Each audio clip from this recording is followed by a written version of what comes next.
Good evening, everyone. We're going to start the meeting at 5:31 p.m. This is a meeting for a study session on March 17th, 2025 at 5:31 p.m. Mr. Domer, roll call, please.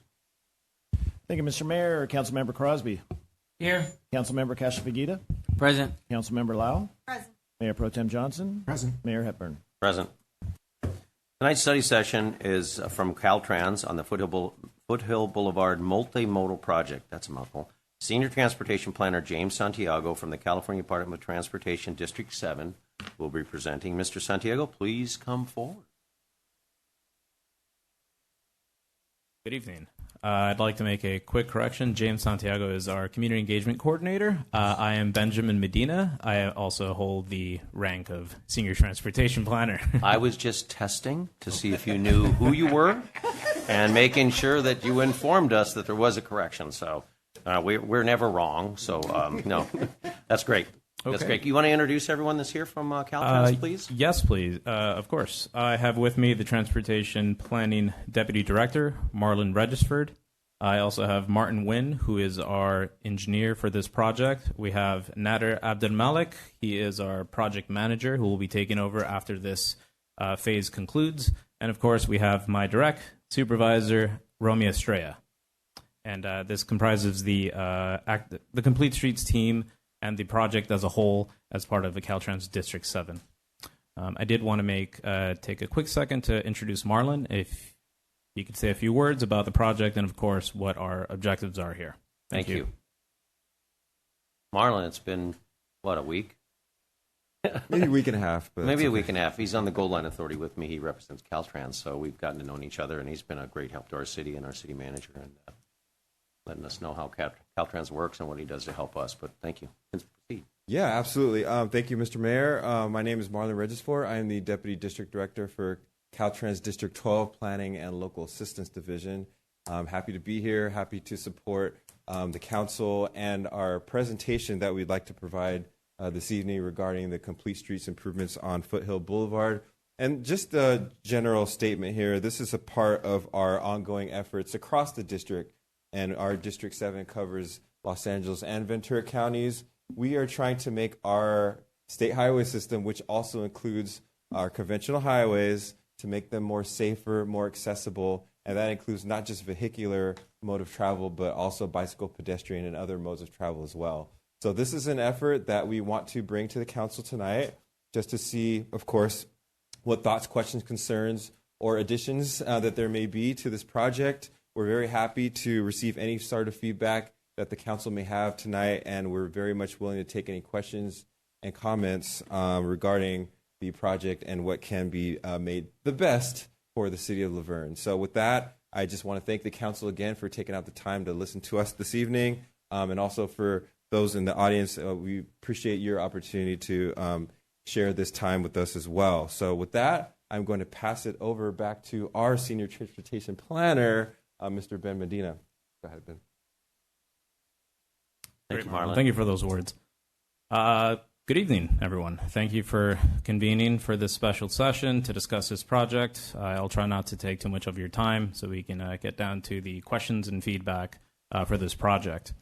So once again, my name is Ben Medina. I will be presenting on the Complete Streets improvements component of an upcoming project on Foothill Boulevard, as I mentioned, presented to City Council this evening on March 17th. I'll go over the summary of our public engagement, both online and in person. This was held most recently in November of last year. I'll also be going over the revisions to the project based on this feedback, and if we have time, questions and answers if they arise. Thank you. Okay, so I'm sure many of you are familiar with this area. This is the project area, which encompasses both the cities of La Verne and Pomona. On the west, we have the city of San Dimas, and to the east, we have the city of Claremont. This is a pavement project primarily. We're going to rehab the existing pavement as it has deteriorated to some degree in certain sections. As part of this, we've identified the need to include bicycle facilities, whether they be Class 4, which is a protected bikeway, or Class 2, which is a standard bicycle lane stripage. What we'll see around at the map, you'll also see existing and planned networks, both in the city of Laverne and outside of its city limits. We do have Class 2s on Baseline Road, and we also have Class 2s and a series of Class 4s east in the city of Claremont. We also have Class 2s west on Foothill itself in the city of San Dimas. So our purpose is to kind of close this gap network and contribute to a growing network both in the city of Laverne and abroad. I also highlighted on the lower sections the upcoming metro stations, as Mayor Hepburn mentioned, as part of that authority that is set to open within a few months or a few years, I believe. And we want to ensure that people of all ages and abilities can access those rail stations as well. So, a few months ago, just before Thanksgiving, we had a public meeting here. I also presented, and staff that were here, we kind of had a workshop where we had, poster boards, and we had members of the public in attendance, and we were able to discuss at the time, two different alternatives for this project. One necessitated the removal of a travel lane as well as on-street parking. The meeting itself went well. I thought it did. There's some few photos of us speaking to the public. We had more staff in attendance to address other concerns. But primarily from what I took away from it is that it was largely positive and very much needed. We had parents discussing their wish to go to the nearest coffee shop, but crossing Foothill wasn't really supported in terms of doing so on a bicycle. They also discussed general safety in terms of pedestrian improvements, making sure that there's mid-block crossings or curb extensions to shorten crossing distances for pedestrians, especially those with disabilities. And the survey at the time did reflect that. At the time, we had about 200 responses. Many of them were in favor of Alternative 2, which would have necessitated or encouraged the removal of a travel lane as well as on-street parking. However, a few days afterwards, I was informed that the online survey had received significant traction and was pretty popular. I won't go so far as to say that it went viral, but it had made its ways on social media, notably a post on Facebook, I believe. And what happened thereafter, we noticed a significant change in the survey responses in terms of the support for a specific alternative and just general support for the project as a whole. What we noticed is that many respondents were largely against the project. As you can see on the graph on the right, I'm sorry if it's not too clear, but about 55% of responses or respondents noted that they weren't in favor of the project. Many of the concerns largely were focused on traffic and congestion. I will spare the details. There was a question that allowed for open comments. Many of them can be pretty colorful. But let's just say that, again, traffic and congestion was the largest concern. I did want to expand on that a little bit. Part of that had to do with Alternative 2 at the time. That one was considered a road diet, effectively, which would have removed the travel lane and on-street parking, as I've mentioned. This came up many, many times. I did want to note to council and to those in attendance that while there is a third lane, this occurs in two locations, under the 210 as we get to the 210 West on-ramp, and between the streets of Damien Avenue and Town Center Drive.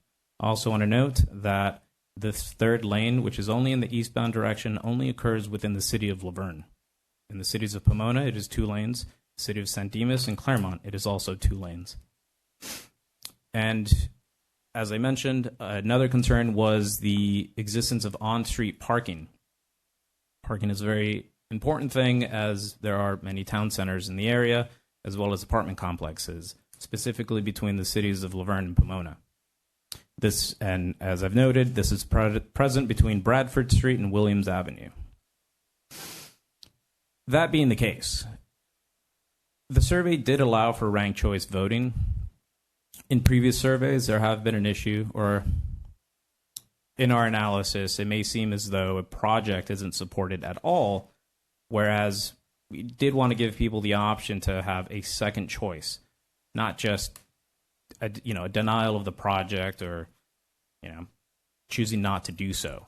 So we noticed that while the existing conditions was the most preferred alternative, the second most alternative, specifically of those that selected existing conditions as their first choice, 76% wanted alternative 1. I'll go into details what that alternative is, but what that is including a bicycle network, bicycle facilities on Foothill Boulevard without any impacts to the travel lanes or parking. And as we see on the final third option, alternative 2 was the least desirable one among the respondents. Based on this, we've made revisions to the project. And you'll see here, and I'll speak very briefly. Due to this feedback, we're no longer looking at alternative 2. There will be no road diet, we won't be removing parking, and all travel lanes will remain as they are. As I mentioned, we still want to proceed with a project, and we still believe that there is an opportunity to introduce bicycle safety features as well as pedestrian features that'll make it easier for residents of Laverne and Pomona and those visiting to travel on our road more safely. So again, I did want to show everyone here the project map.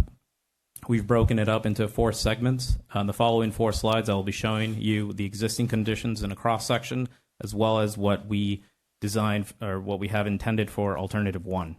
So again, I'll start from the left on that city limits with San Dimas, going progressively to the east as we get into this closer to the city of Claremont. So this is the typical cross-section. We spoke with city staff over a year ago about this underpass and how it was rather difficult to maneuver through, or how we were going to introduce a bike lane with, so close to an on-ramp. And it's something that we've been struggling with for a long time as an agency. As a freeway agency, we have to deal with this a lot. So what we decided to do was actually reduce the center median. If you notice, if you drive through there, they're concrete pillars that support the freeway with a rather wide concrete median. It's about 16 feet.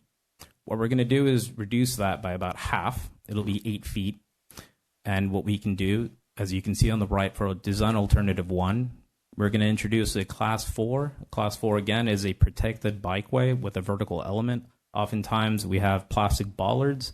Our hope is to introduce concrete curbs, as it makes it easier for maintenance, as well as a safer facility for bicyclists. So, as you can see, on the westbound side, we'll retain the travel lane, as well as the westbound side. We'll also be introducing Class 4 bikeways and keeping all the travel lanes.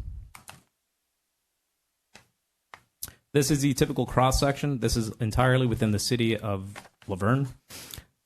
As I mentioned, within the city of Laverne, between Damien and Town Center Drive, we do have 3 travel lanes. Those are going to remain. And then westbound traffic, we have 2 travel lanes. Those will also remain as they are. This will be achieved by, once again, reducing the 16-foot center median down to 12 feet and realigning all travel lanes to be 11 feet. This will allow us to introduce Class 4 bikeways in this section, both west and eastbound.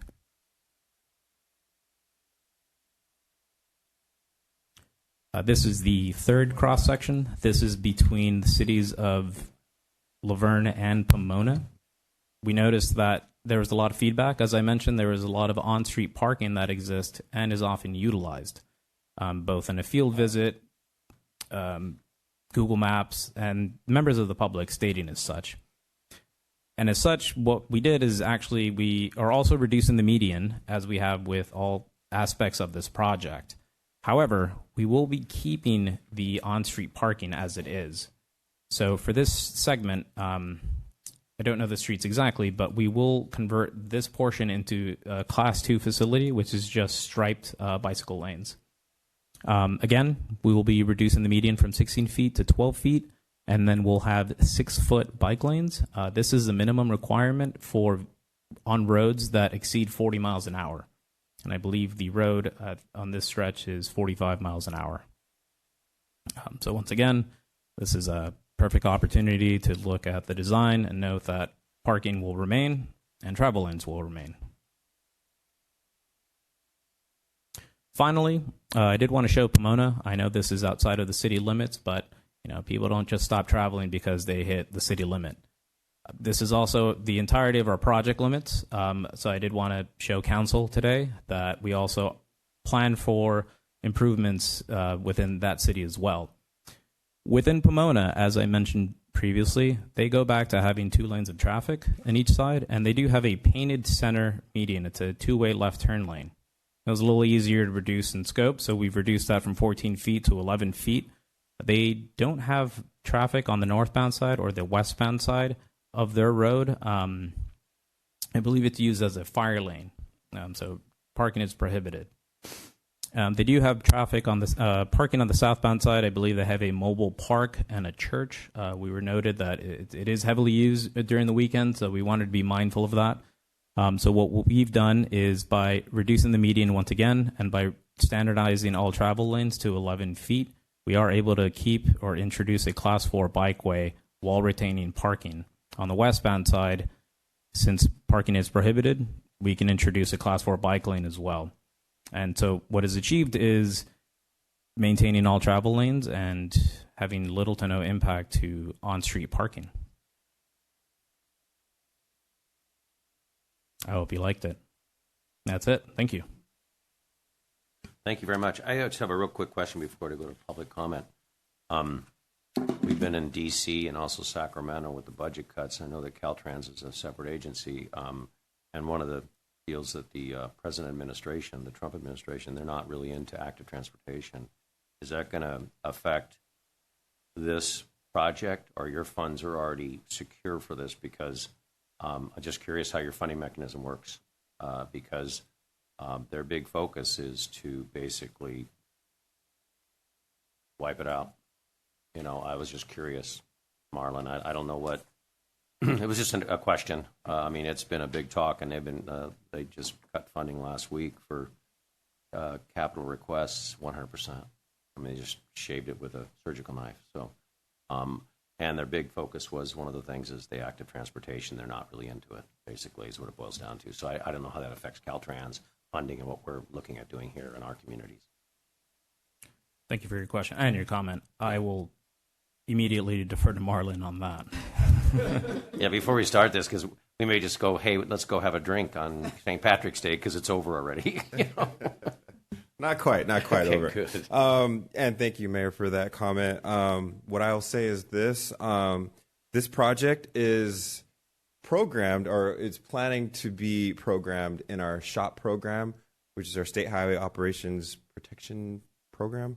That is fully funded. So there will not be any impacts, as you're alluding to, the federal administration in terms of how they treat or feel about active transportation projects.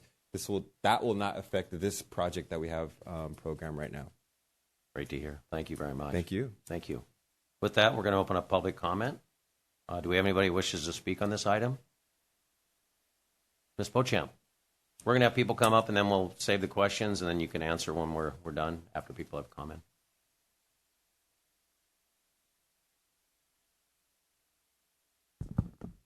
Good evening, Mayor and Council.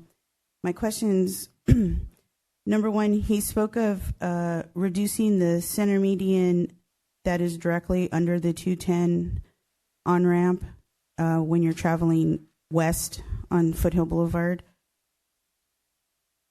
To my understanding, and unless something has changed, the width of that 16-foot base of concrete is to help mitigate any seismic activity that takes place so that it doesn't transfer to the pillars of the concrete of supporting the freeway.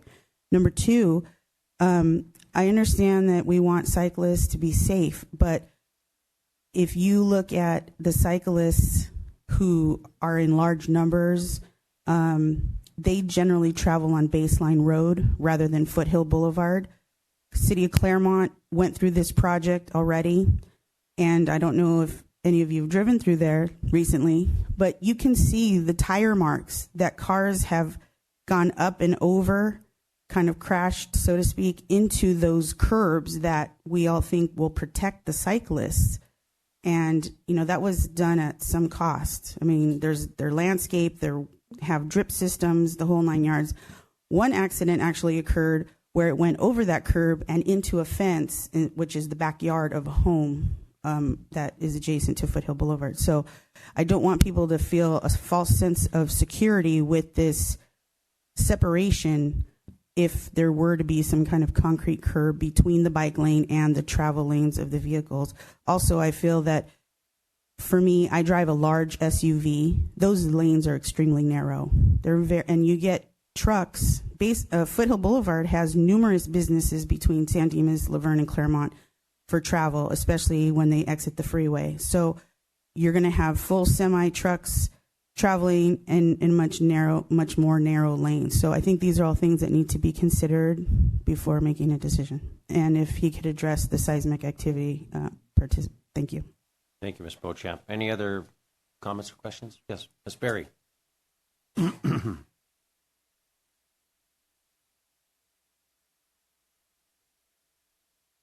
Good evening. I'm going to try to do my questions without the visual because I'm kind of a visual person. But my question, first of all, was the first one, which is going under the freeway, and it had the bike lane on the right. I am trying to envision that little bike lane when it crosses the freeway exit, because how are they then going to get over to the next part of the bike lane with 2 lanes of exiting traffic from the freeway? I can't wrap my mind around it. And then the later ones that showed the vehicles and then the bikes, is there a concrete barrier there? I know there's not now, but it looked like there was on the diagram. I am going to say, Here? I don't care if you reduce a lane or if you make the same number of lanes microscopic, it's still a road diet. I don't see how you can say it's not a road diet. It's not safe. And somehow, in the last number of years, I don't understand it. I got old, and I'm starting to drive in these lanes. I hate when that happens. And then there's these random curbs that are not where they're supposed to be. And then, I don't know, somebody can explain to me where they have the curve come out into the road. What is that supposed to do that's positive?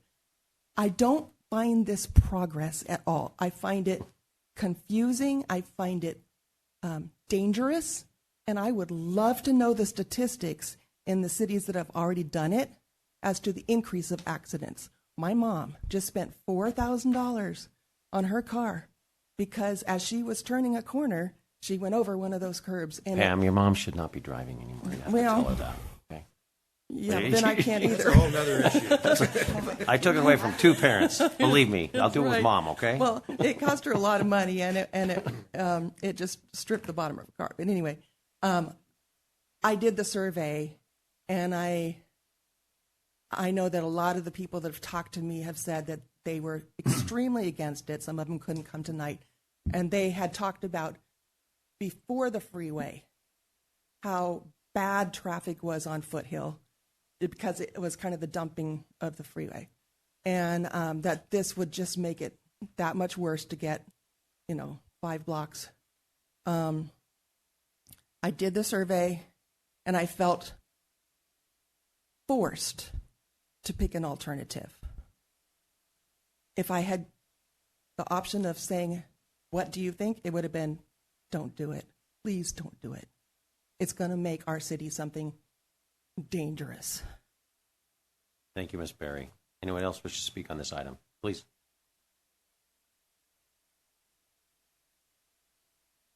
I'm Lucas Levieux, 1757 5th Street. I'm glad that that this item has progressed and that we're getting bike lanes on Foothill Boulevard. Every time I take Foothill Boulevard to do my shopping or to go visit a friend who also lives on Foothill Boulevard, I don't tell my wife that I take Foothill Boulevard on my bike. You're smart. Because She knows that there's no bike lane there. It's 3 lanes of extremely fast traffic, and that I'm putting myself at risk when I use my bike to do my errands. She also works on Foothill Boulevard corridor, and she can't drive. She has an eye condition. She will not be operating a motor vehicle, and she takes the bus 188 along Foothill Boulevard. So she's often walking on the side of what is an extremely fast and extremely pedestrian hostile environment. So in reaction to your presentation, firstly, I think it's a huge bummer that it looks like we have a couple blocks of protected bike lane, and then it abruptly ends, and we end up with paint on the side of the road.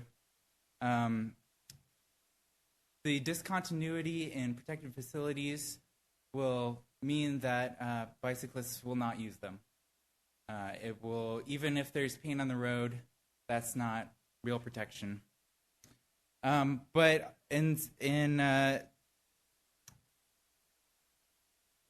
secondly, you said that the protection may be like plastic bollards, or it may be cement curbs. My preference would be for concrete, something that would be physically protective rather than just visually protective. So I would like to ask the Caltrans representative to answer on what basis they would decide between the protective materials and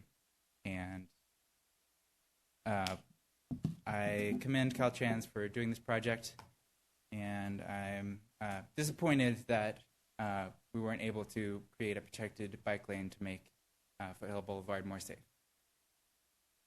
Thank you, Lucas. Anyone else wish to speak on this item? Please. All right.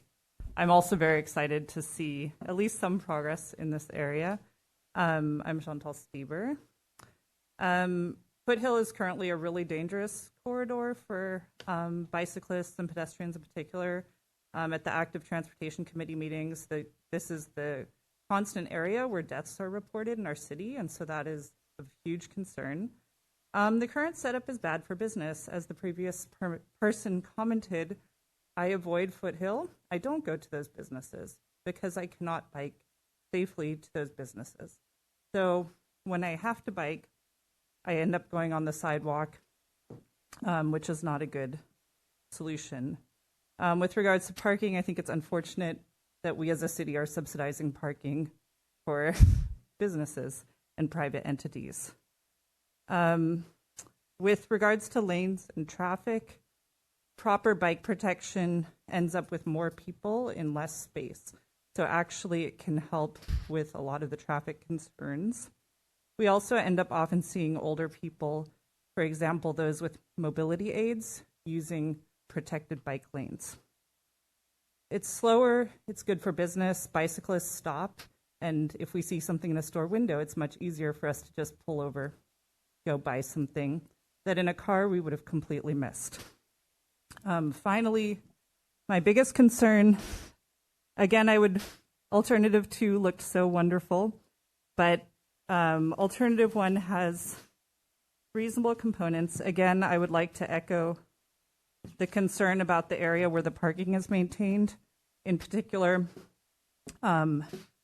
with the setup of the painted bike lane, it creates a lot more danger for bicyclists and pedestrians. So you end up with the dooring, which is when people park and don't look. So a flipped version like in the Pomona section, where the bike lane is next to the curb and then the parking is inside next to the moving traffic, would be something I would strongly encourage Caltrans to consider. Thank you. Thank you, Chantel. Anyone else wish to speak on this item? Mr. Bowen.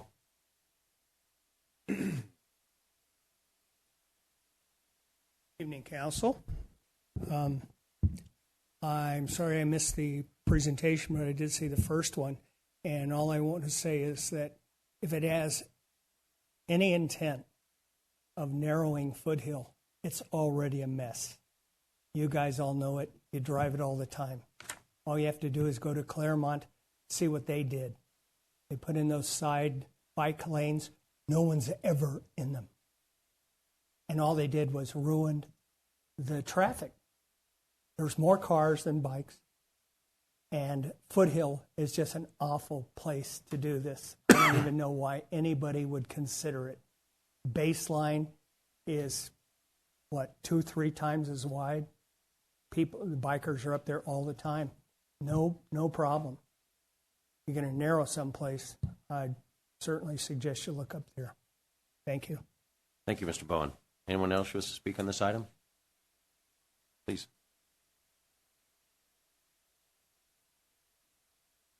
Good evening, Council. I would just like to express my support for adding bike lanes to Foothill Boulevard. I know that Baseline is a nice place to ride your bike, but there are very few businesses on that road. There are a lot of businesses on Foothill. I think it would be very nice to have a safe place, or at least a safer place to ride my bike to Target or Vons or any other of the many businesses there. Also, I know there's some concern about narrowing the lanes, but it is like a human nature fact that when there's narrower space, people will slow down naturally, and slower is safer for everyone involved. So thank you for listening to our comments. Thank you. Anyone else wish to speak on this item? We'll close public comment. Oh, I'm sorry. Okay, you got 1 minute. Yeah, why don't we bring the mic to him? Wait, no, sit. Okay, now you have 1 minute. Sorry.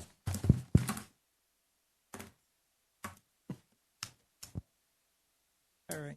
This is on? Yeah? All right. I've watched the conversation for a long time. I'm often struck by how often there's just terminology kind of moving back and forth, and how much it would benefit often from a good discussion with, back and forth. So there's a lot of just high-level concepts that get flown around. A couple thoughts. I'm always kind of looking at a tweeter that's not up there, and this would be the question I'd like to ask. We bounce between 2 travel lanes, 3 travel lanes. I think it's always good to flip the argument. If we were 2 lanes like every other city on either side of us, would we be arguing out of my guess is, in general, probably not. But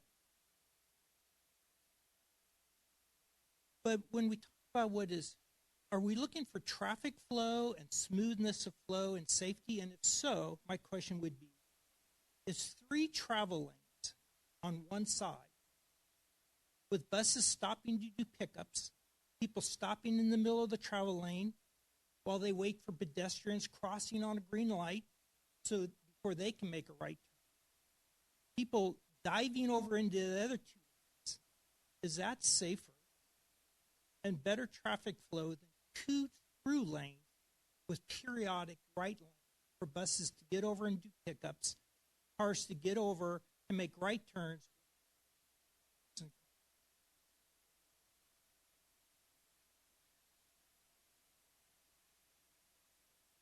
Thank you, Doug.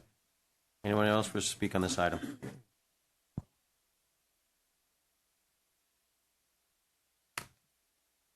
Good evening, Council. Theo Glentis. I live behind the theater. You guys may see me out and about on my bike or skates, jogging stroller used as a shopping cart. Driving is cumbersome. Driving is stressful. And unlike when we walk through a threshold with doors, people don't want to let other people go first. It's something about getting behind the wheel of a car that makes us unpleasant amongst our peers. So when you see me out there, slow down, please. I appreciate it. Thank you. Thank you. Any other comments? We're going to go ahead and close public comment. You have a number of questions. I think the first one was the structure of the, if that affects the structure with removing the base point of the column that supports the overpass. Yeah, that's a great question. And again, my name is Martin. I'm the project engineer for this project for planning phase before it goes to design phase. So regarding the bridge and the bridge column, what you have not seen is that we've added a barrier. And the barrier will be surrounding the bridge column, and it's basically type 60 MF, and it should be able to withstand a car. But there is a barrier around the column, so if people are worried about the bridge collapsing or anything like that, that's protected. I think the question was that we're not taking the exterior that we're removing, going from the 16 foot to an 8 foot, has nothing to do with the structure of the column supporting the overpass. I think that was the main question. So you have a buffer that you're going to put on there in case someone hits it, but that base of the overpass goes deep. It's not affecting. That's just literally a piece of concrete that's just protecting. Earthquake. Yeah, the seismic. Is it going to be the seismic? Okay, yeah. Removing. Well, either both of those. The structure, that has nothing to do with the structure, and then you have the seismic element of it. Mm-hmm. It's not going to deplete the seismic because you're going to put those protected things. I mean, but yeah. So with regarding the seismic, there is underneath a deeper support for the column, and so when we remove the raised concrete median, which is about like 2-3 inches, it won't impact the support underneath. Yeah, because it's very deep. So it won't affect seismic nor the support. No.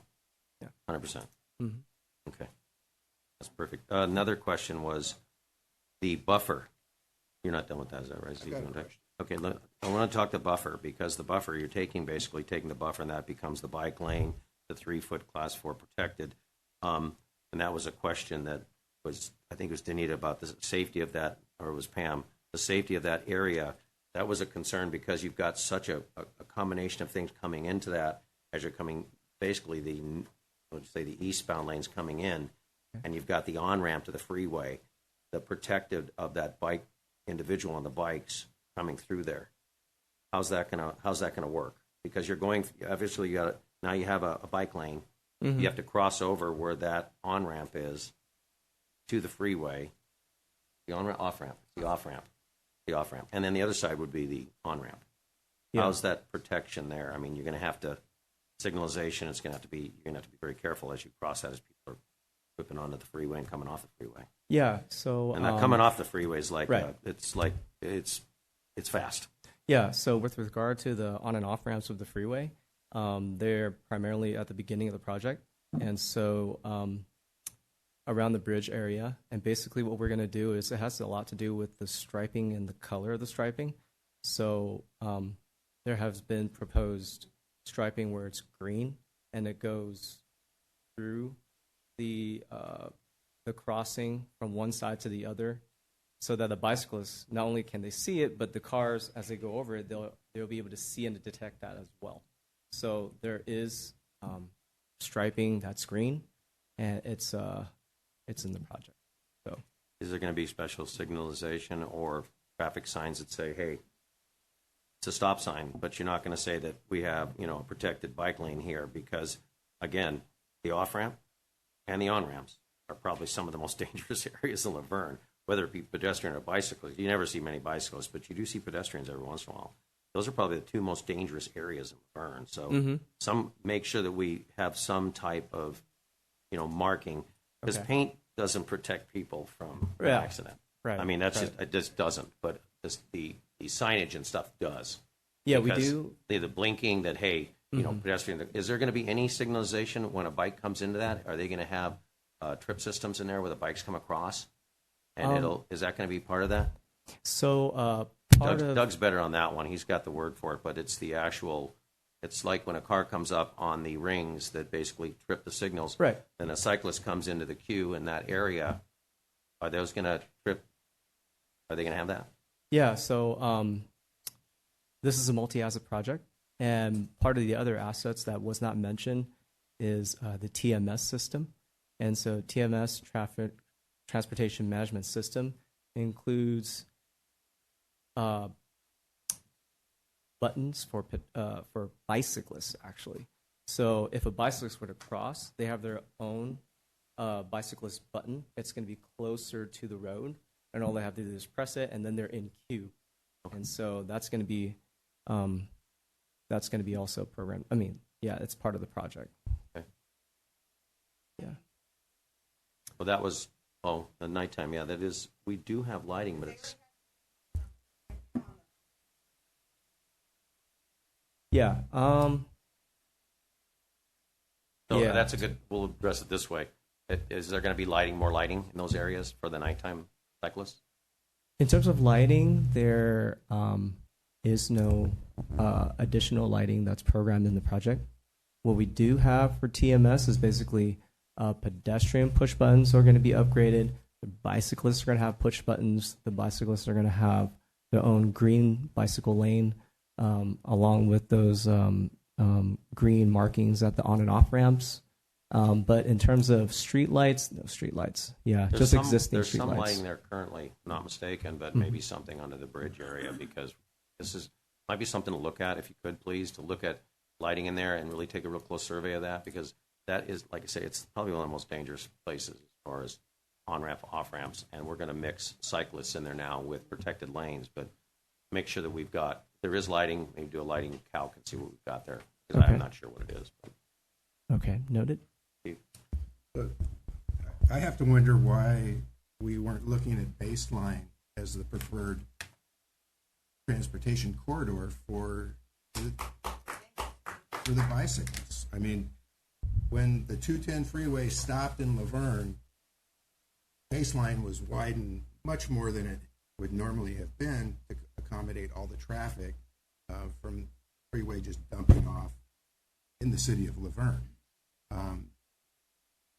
Related to Foothill, it's a much lesser used road and would have been it's occupied by bicyclists much more now than Foothill ever is. I guess, why aren't we exploring Baseline being the preferred route, and then we have the drop down to Foothill if it's a matter of shopping or going to restaurants or something of that nature. I don't know. It just seems like there should be a better solution than trying to redo Foothill completely. Yeah. Okay, well, when I started this project, basically it was understood that it will be between this post mile and this post mile.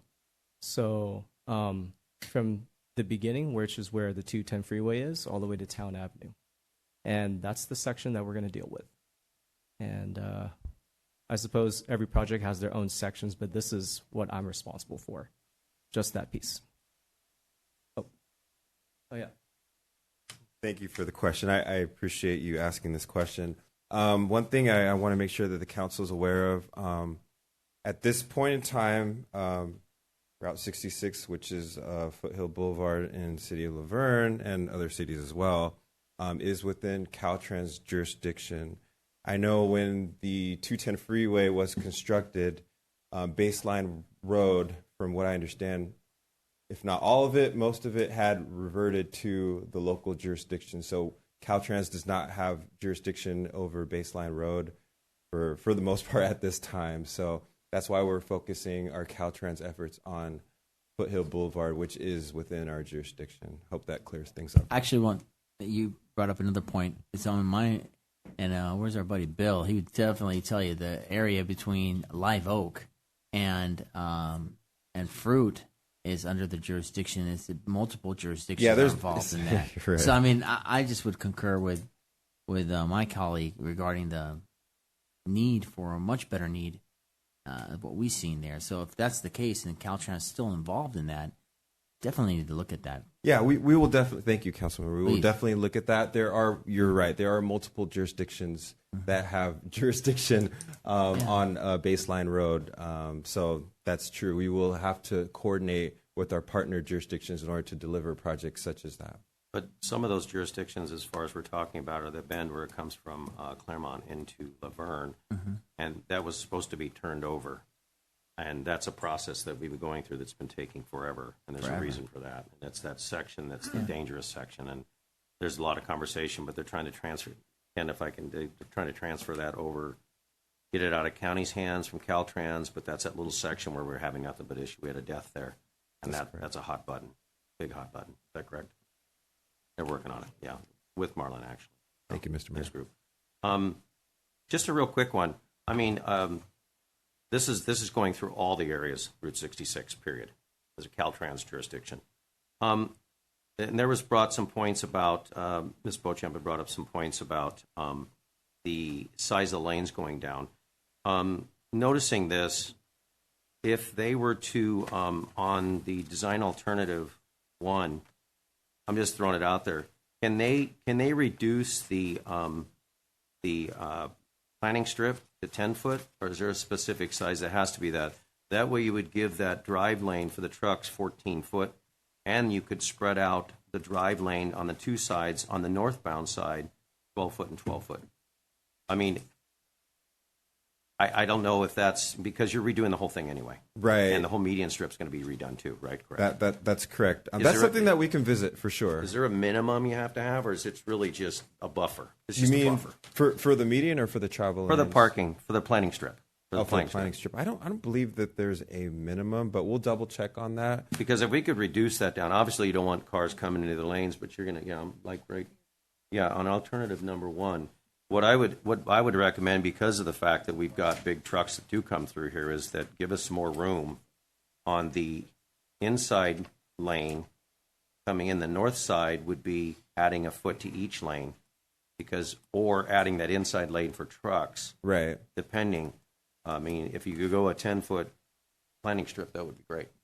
And maybe even if it's less, because you don't need a lot of room for trees and stuff. It's mostly for beautification. And we don't really want a lot anyway, because of the fact we're trying to have the drought tolerant stuff. So. But it's just a note. That's well noted. Thank you, Mr. Mayor. We'll definitely take a look at the inside travel lane and see what we can do in terms of making sure that minimum width is allowed for. And of course, if that's what council wishes, we will certainly take. Yeah, because if this is going to go through, because obviously it's a Caltrans project, it's a beautification project, we want to make sure that we have the safety portion on the underpass. Lighting is very important for our pedestrian passage to make sure it is, properly etched out, properly marked, and then also the fact that we could increase the size of the drive lanes, so we're not reducing anything. We're actually, because you got on the original alternative, you got a 22-foot drive lane. You're going down to 11 with a 6-foot and a 2-foot buffer.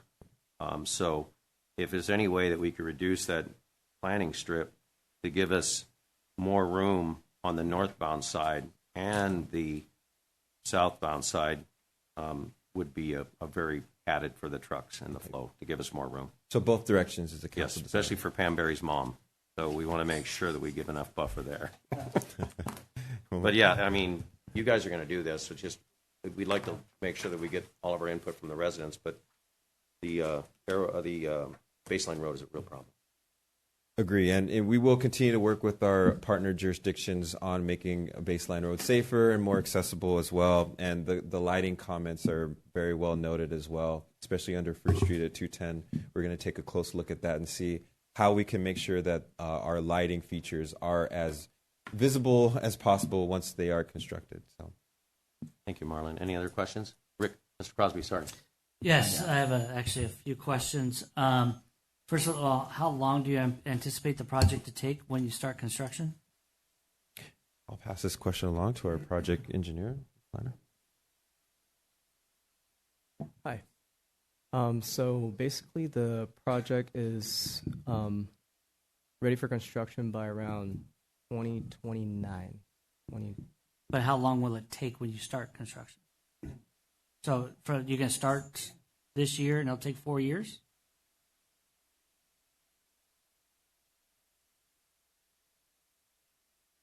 The people can't hear you. Thank you. So I think the construction time, maybe between 1.5 years and 2 years. Starting in 2029? Or is it going to be done before 2029? No, I think it's gonna starting around end of 2030. I gotta check the schedule again, and it's gonna end around after 1 year or 2 years from that time.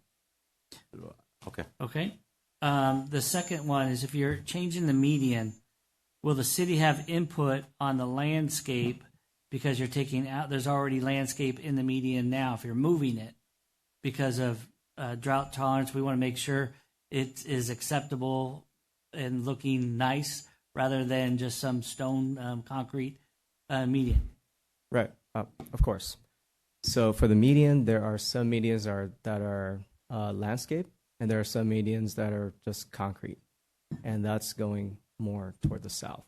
But yes, we are going to maintain the landscapes, and But if you're shrinking it, changing it, and maybe moving it, aren't you going to have to take out what's there right now? potentially if there's a large tree. There's large trees all down the median. Yeah, on some. Foothill. Yeah, so there are a lot of large trees, and those have to be dealt with. But for the most part, we are replacing the landscape in kind. Okay. So, my last question and concern is actually on the intersection of Emerald and Foothill. It is coming at an angle, and so when people are coming south on Emerald and turning left onto Foothill, they don't wait for pedestrians. They don't wait there. Is there a way when they make the lights to have a pedestrian light, especially on the east side of that? And when people are walking north from the movie theater, the people coming westbound, turning right on Emerald, don't see it because cars are in front because it's on an angle, and there's people either been hit or close to be hit on that intersection. Is there a way, because the city does, I've asked the city, but since the city does not have jurisdiction over the lights, Caltrans does, how do we make sure that we maintain safety, especially on that intersection? yeah, so there is an asset in this project called TMS, and basically we are going to address all the push buttons, and not only are we going to upgrade it, but we're going to have lead pedestrian intervals as well. That gives pedestrians more time to cross. So we do have that feature as part of the project. But my question again is when it's done and it's not done right, how do we fix it? It's not done right now. So, and we don't have a way to fix it. I've been asking for that since before I even was on council, that we don't have access to that, the way the light works there. Only Caltrans does. And so when it's not done, if it's not done right, which people tend to do things in a uniform way rather than specific to intersection to intersection, how do we get that fixed? Thank you, Councilmember. Appreciate the question. This is something that I've heard as well in other jurisdictions, but you know, the statement is correct in terms of the traffic controllers, traffic signals. Those are operated and maintained by Caltrans. We're happy to work with the city if there's specific timing that needs to occur regarding the signals themselves and how they communicate with other signals, and if there's additional signals that need to be or are requested by the city. That's something that we can definitely work with the local city engineer, which we will definitely do so. So I appreciate the comment. We will definitely work to coordinate with the city on that. Appreciate it. Are you the point of contact, sir, on that? Are you the point of contact, Marlon? You can, So Cody's contact right there. me, and I'll be able to work with our team on that. Cody, if you can. Appreciate it. Go ahead. I'll wait after. My question relates to the start of construction and some of the comments made regarding funding. I know that the question that was initially asked at the top of the hour was about whether or not this was protected funding, whether this was going to be able to be accomplished. And if we're looking at a construction date in 29-30, I think I have two questions. A, related to cost. supply costs, material costs, labor costs, the escalation of that, merit increases for employees that are working on the project, as well as an anticipated contingency to deal with any of those risks and issues related to construction moving forward. So what plans are in place to address those issues? Because, even though it will be here sooner than we anticipate, it's also a little bit ways down the road, and we don't know where we'll be at that point. Right. So in terms of cost, we have incorporated in our cost estimate in inflation. So we have incorporated that inflation amount and the rise every year. And we've also have a contingency that's programmed into the cost estimate, cost and captured in the cost estimate as well. So far, this project is about $32 million. And if anything were to occur that's outside of the budget, we do have something called a risk assessment. And so we are prepared to deal with anything that can happen. Like we captured it, we understand, and we have something in the cost to be able to buffer for that. And are those escalations in fees, merit increases, et cetera, taking into account the current political climate and what impacts that may have? In terms of the political climate, I can't really say on that. But what I know is that this project is $32 million, and it's going to be in construction in 2029. And I just want to clarify, I mean that in the sense that with any applicable impacts to supplies and materials because of everything that's going on. So I just want to know that you all are being forward thinking and planning for that, because I don't think it's necessarily going to be business as normal. We don't know what it's going to look like. Right. And so I would like some assurances that that is being part of the considerations as we move forward. Right. So in terms of those, we do have a risk assessment that's part of the planning part of the project, and escalation costs are included and captured in the cost estimate. And did you want to say something there? Yeah. Thanks so much, Martin. Yeah, I can just add, like, we usually, when we do the calculation for the project, we have the current cost estimate and we escalate it to the mid of each phase. Like, if construction can start by end of 2030 and it's going to end by 2032, so we calculate the escalation rate for the 2031 mid of construction phase, and we have escalation rate like 4.89 for fiscal year 25-26, and after that we are using like 3.8%. So all these were considered, even with the support cost for Caltrans. We have escalation rate for each year, and we usually also consider that time for any material delay for contractors. We all this consider in the schedule for them. Thank you. Yeah, my name is Nader Abdel Malik. I'm the project manager for this project from Caltrans. Thank you. We'll get it for you. We'll get it. Cash. Well, thank you, Mayor. You guys answered it all. Okay. Appreciate it. The only question, sorry, there was one. Will you be coming back to us again with more information as far as when we get, I mean, obviously it's 2029, 2030, at another time for just updates? Or if you'll have me. We've asked specific questions, maybe with an update or with our staff to look over it, and planning materials, also the safety nets and the TMS systems and things like that. We're going to come back with us, and especially with the widening of the lanes, if it's possible. I mean, it doesn't matter right now because it's asphalt, and it's just a matter of some paint. So, I mean, you'll come back with us and let us know if that's possible, or kind of review it one more time. I mean, is that possible? Of course. This is my third time here. Every time has been better than the last. So if you'll have me, I'll be here. You had Steve's cookies? What? No, I don't. No. Going back to Councilwoman Lau's comment on political winds as they may change, the bike component of this project was brought forward at my insistence. So as long as I'm still employed at Caltrans, I will keep pushing for it. So that's all I can promise you. Marlon's cracking up over there. None of us know anymore what our situation's going to be. But really appreciate that, and I appreciate your candor and answering our residents' questions and ours. But obviously we've given you some homework and can come back to us as you've done, and with our city manager and our city engineer would be great. Thank you. And thank you for the time, and thank you for public comments. I really encourage public dialogue, and I think we've done that tonight.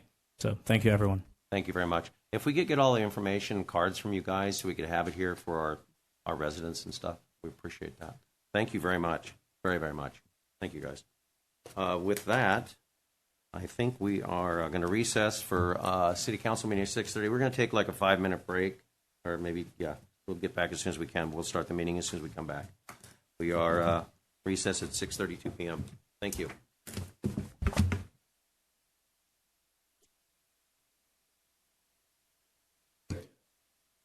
We're going to get started here, guys. Sorry for the delay. We had a study session before.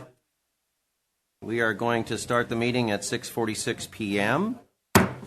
I want to remind everyone that per the city's rules of decorum, all speakers, members of the audience, and council members are to conduct themselves with decorum and not to engage in conduct that interrupts the orderly conduct of the city council meeting. Also, public comment through Zoom will only be accepted for the agenda items listed within the consent calendar, public hearing, and other matters section of the agenda. General public comments will be accepted at the meeting by those physically in attendance at the appropriate time. And my wife's birthday was yesterday, and she's in the audience, Patty. We will be singing happy Sorry. birthday today. That's Sorry, correct. Patty. And by the way, happy St. Patty's Day, everyone. Hope we have our green on, or some green somewhere. That's fine. Tonight, we're very pleased to have Commander. We have a commander who's going to do our wonderful Pledge of Allegiance. If you could please come up. Good evening. I would like all veterans, all personnel in uniform, render a hand salute. All others, place your right hand over your heart. Let's begin. I pledge allegiance to the flag of the United States of America and to the republic for which it stands, one nation, under God, indivisible, with liberty and justice for all. Thank you. Mr. Ramirez, if you could stay there, please. Oh, no. You're in trouble.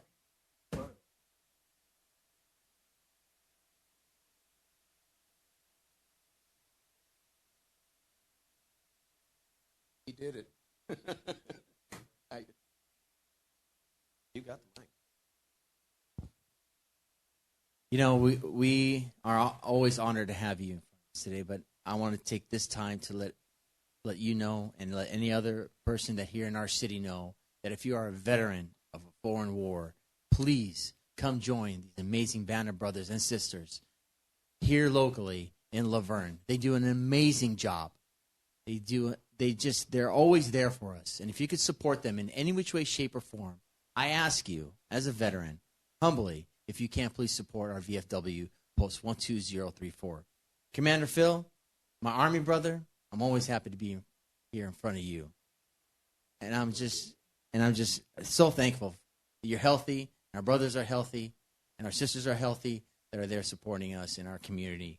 You guys have always stood by to help every veteran that we have in our community, whatever it may be. So that's why I wanted to share it today with you. Well, likewise, sir. Oh, yes. We're going to have our first annual open house March the 29th from 11 to 3 p.m. Oh, sorry. We found out they didn't have no health certificate, so no. We were supposed to have a hot dog man there, too, and found out, yeah. I know we're trying. We're trying. But if you know any veterans who needs help or anything, the public's welcome to see what we do over there. Okay, so if you know a veteran that is in need of help, homeless or not, we're going to have all the resources there. There's going to be different venues where they can get the help they need. So please, join us on March the 29th from 11 to 3 p.m. Okay? Thank you, man. Appreciate you.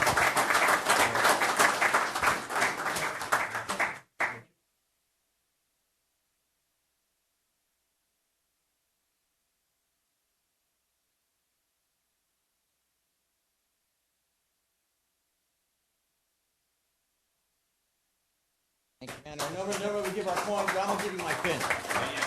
Whenever we give our poems, I'm going to give you my...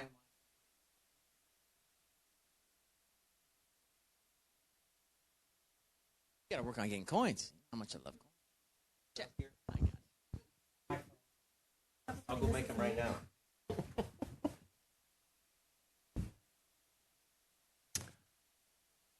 Mr. Doma, roll call, please. Thank you, Mr. Mayor. Councilmember Crosby. Present. Councilmember Kasha-Pagita. Here. Councilmember Lau. Present. Mayor Pro Tem Johnson. Present. And Mayor Hepburn. Present. All present. Thank you. Now let's see. Tonight we have 3 presentations. Our first presentation is a proclamation for Red Cross Month. American Red Cross Month recognizes the everyday heroes who support their communities through the American Red Cross. The San Gabriel Valley Pomona Valley chapter of the American Red Cross provided essential aid during the recent devastating wildfires, such as meals, overnight shelter, comfort kits, recovery assistance through local resource centers, and more. I would like to call forward the Red Cross representative, and who would that be? Omar, come on up. Come on, guys.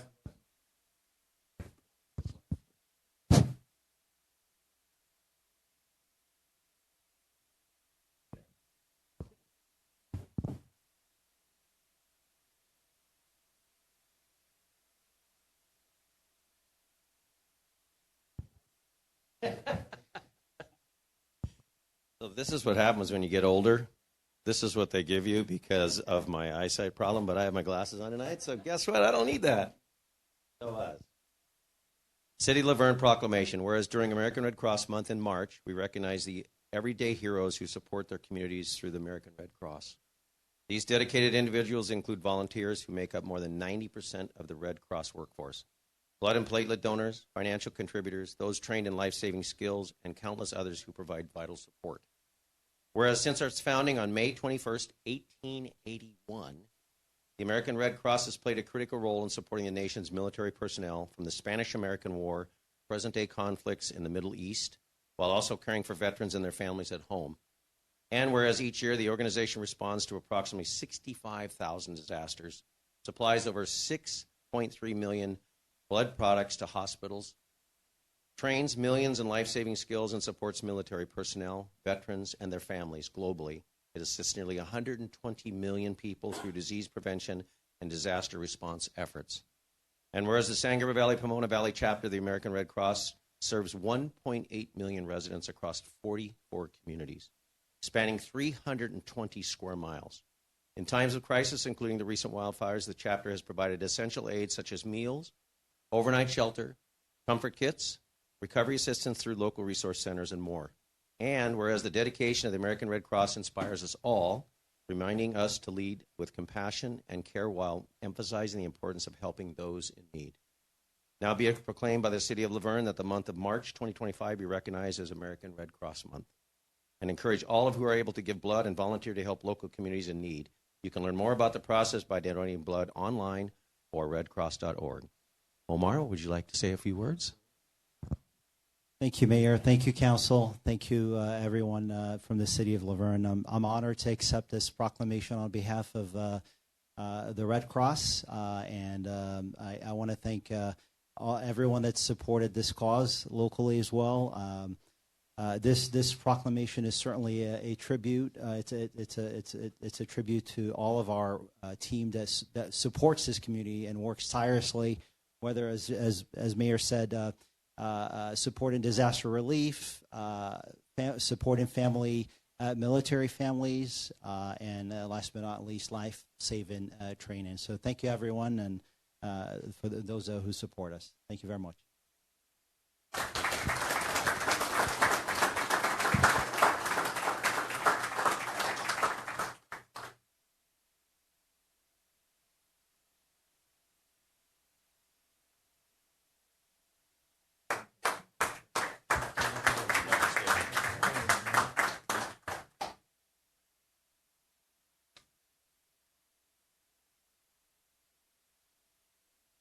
Oh, no, we don't. Okay.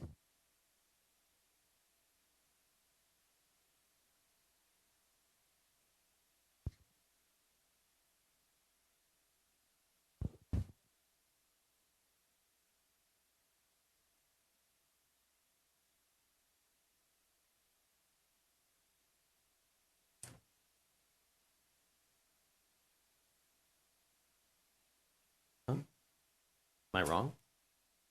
No. Next, we have an introduction of a welcome to the new police department chaplain, Pastor Chris Ricks. A local resident with deep roots in the community is joining the LVPD team as the police chaplain. He provides encouragement, support, and guidance to officers and staff during critical incidents. Chief Gonzalez, you have the floor.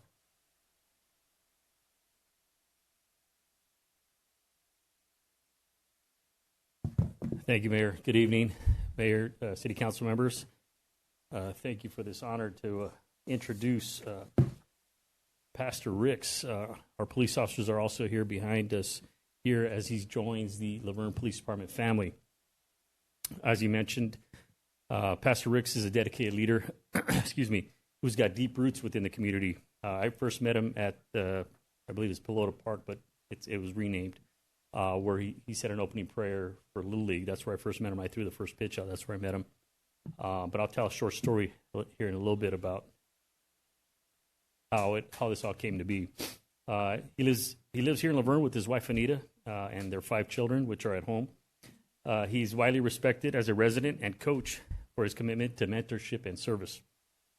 His journey has been uniquely diverse, beginning with a successful college football career as the first and only 4-year starting quarterback for Florida State University. After college, he was invited to the San Diego Chargers rookie camp and later transitioned into sports broadcasting with Fox Sports. In 2010, he felt a greater calling and shifted into ministry, working with the Fellowship of Christian Athletes, where he has since devoted himself to guiding and uplifting others. As the police chaplain for the Laverne Police Department, Pastor Ricks provides emotional and spiritual support to our officers, staff, and their families. He offers encouragement during difficult times, assists in crisis situations, and serves as a trusted source of guidance. His role is an important part of the department's wellness program, which focuses on the mind, body, and soul, ensuring that those who serve our community receive the care and support that they need. We are grateful for his dedication and well-being of our officers and staff and look forward to the positive impact he will continue to make within our department. Just like I mentioned, I'm going to share a short story. When we were looking for an additional chaplain, I'm like, I've interviewed police officers, every position within the organization, but I've never interviewed a chaplain. So it's like, how do you go about getting those qualifications out? So at the very end, we talked about his ministry and his fellowship and so forth. One of the qualifications that I had of him, I said, you got to say a prayer, and he knocked it out of the park, I got to say. So he got the job. He's here. He said, so please join me in welcoming Chaplain Ricks and his family here. He'd come up and say a few words.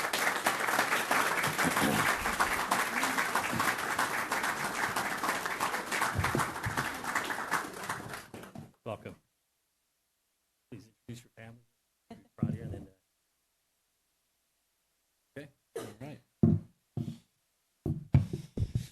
Well, first, esteemed City of Laverne City Council, officers, families, residents of Laverne, it's an honor for my wife and I, Anita, to be up here. You said she said just me come up, but it's a package when 2 become 1. So I could not do this without her. It is a humble opportunity to serve alongside you. Thank you for all that you do for our community, Chief Gonzalez, Captain Tibbetts, all the officers and families, how you serve and sacrifice to keep us safe. Again, it's an honor and privilege for us to come alongside you. So thank you for the opportunity and any way that we can serve you. My wife and I, we love this community. We love this city. And some of my first responders here, my friends Frank, Doug, and Matt, my first responders in prayer as I answer the call that God has on my life to serve our community. We are in this together. We cannot do it alone. And it's an honor. And honey, I thank you so much for your faithful love, prayers, support, and encouragement in God's call on my life. I could not do it without you. I thank God for you. Love you. I love it.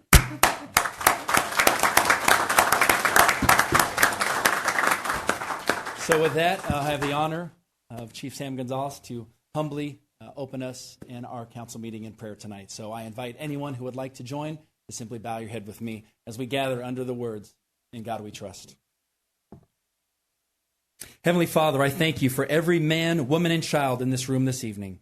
We thank you for the amazing families that reside in the city of Laverne. I thank you for the opportunity and privilege to serve the great people of Laverne as a pastor and chaplain, and we are grateful to live in a place where we have the freedom to pray and worship freely or not if we so choose. I thank you for the unique talents, abilities, experience, and leadership represented in this room. I thank you for the life and leadership of Mayor Tim Hepburn, Ken Domer, Kim Hall Barlow, Steve Johnson, Wendy Lau, Michelle Castelvagita, Rick Crosby, and J.R. Reynolds. God, we ask that your grace would cover this meeting. We thank you for a space where all voices may be heard and respectfully considered. Please purify our thoughts and motives so that we may do what is right and good in your eyes for our city and community. Then, I ask that you empower this council to be unified in making the best possible decisions and to effectively carry them out for the betterment and blessing of our community in which they graciously serve. Lastly, Almighty God, please grant us wisdom and direct our paths. Renew the strength and hope of our community, and let your love and light shine so brightly that we would be the city on a hill that cannot be hidden. God, we need you, we trust you, and we thank you for covering our great city of Laverne. And it is in the mighty name, power, and authority of your Son, Jesus Christ, that I humbly lead us in prayer this evening, and everyone who chooses to say, Amen. Amen. Thank you, friends. And by the way, you look great in that shirt, so, you know. Thank you, Mayor Hepburn. Great addition. I can't pull off the bow tie But your wife's just yet. better than you, so just come on. Yeah. Photo op. Just duck and cover. If the tall one gets in the middle, we're good. I was like, yeah.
Final presentation.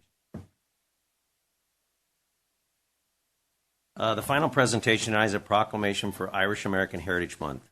Irish American Heritage Month is a celebration every March that highlights the rich culture and historical contributions of Irish Americans throughout the United States. Before I bring others up, there are many Irish blessings, and I believe the one that is reflected tonight is, may your home always be too small to hold all your friends. With that, why do I do that? We just had our whole family over this weekend, so it's great. Anyway. Happy birthday, Patty. Yes, thank you. Break the ice. It's wild and it's crazy, but when there's too many people in your house, it's awesome because they love everything. They're in the pool. They're in the backyard. You're not supposed to do that. Anyway. Happy birthday, Patty. It's very true, though. Your house is full. If it's too small and it's full, it's wonderful. It's just, you can't have enough family and friends by when you're having a great time. You can enjoy everything, your meals, and the loud and the wild craziness. It's great. Anyway, with that, I want to call forward two of our proud residents with Irish heritage tonight. And of course, if there are any others in the audience here tonight, I welcome you to come forward as well. So if you're Irish heritage or you just feel like coming up, you're more than welcome. Rick Bowen, who requested the proclamation, can you please come up? Also, if Tom Kiernan can please come up as well, along with other Irish Americans, please come on up.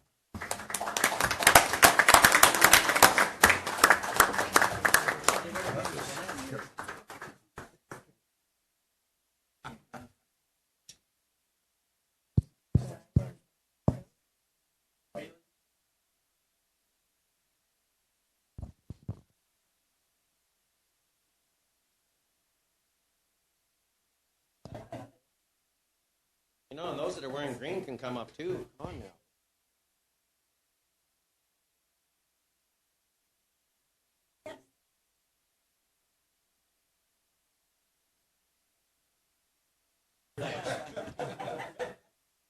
Such a big help.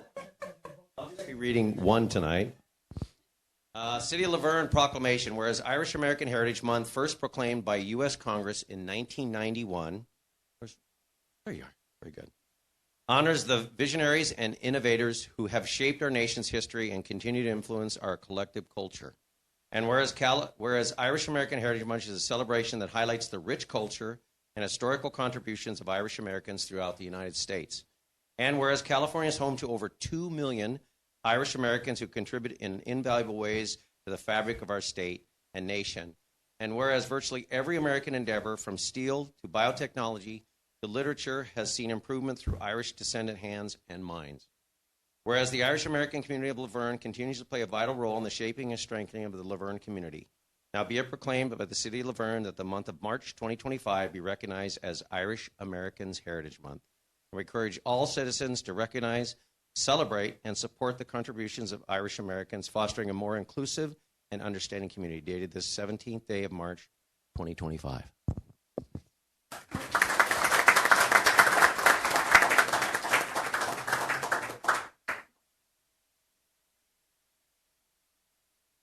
There you go. Well, thank you guys very much. Anyone speak? Have a word? Well, you're dressed. Go right ahead. Here for it. I just want to take a moment. I'd like to thank the city and the council for supporting cultural awareness and social inclusion by presenting these proclamations. I think it's so important to recognize all the rich cultures we have in our city, to show everyone that regardless of where you or your ancestors come from, we all have value. When my great-grandfather came to this country from Ireland in the 1800s, anti-Irish sentiments were widespread. It was common to see help-wanted notices in the newspapers and signs in stores and businesses that said no Irish need apply. It's shocking to hear of such blatant discrimination. Fortunately, for those of Irish descent, these days, Irish discrimination is largely unheard of. Unfortunately, other ethnicities, genders, people of the LGBTQ plus community still often face discrimination due to having the wrong look, skin color, or for being different. I appreciate our city for working to stamp out these inequalities. Welcome to Laverne, and happy St. Patrick's Day, everybody.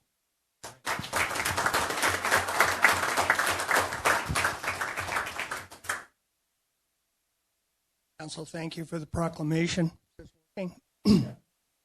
Just quick note, my green hat, but also my 4-gallon Red Cross donation pin. Irish came to this country legally in large numbers starting in the 1840s, mainly due to the Irish potato famine. Mostly poor, hungry, and treated terribly by the British. They came here to chase the true American dream. Treated badly when they first arrived, they survived, and their willingness to work solidified their position in American society. I just want to mention a couple things. I did some research and was interested to find out that 22 of our 45 presidents claim Irish heritage. A few of the inventions, whiskey, of course, modern chemistry, one of my personal favorites, bacon rashers, hypodermic needles, the first transatlantic telegraph cable, color photography, guided guided torpedoes, because you like that stuff. A fireman's respirator, the submarine. Yeah. Here's another one of my favorites: the ejection seat. I'm sorry. And by the way, I left one under one of the council members' chairs in case they want to check it out. A portable defibrillator, and this is just a few. I frankly am amazed. The list was 30 pages long. So I want to thank you again for this, and thank you for the city for honoring this great group. Thank you, Rick. We need a picture.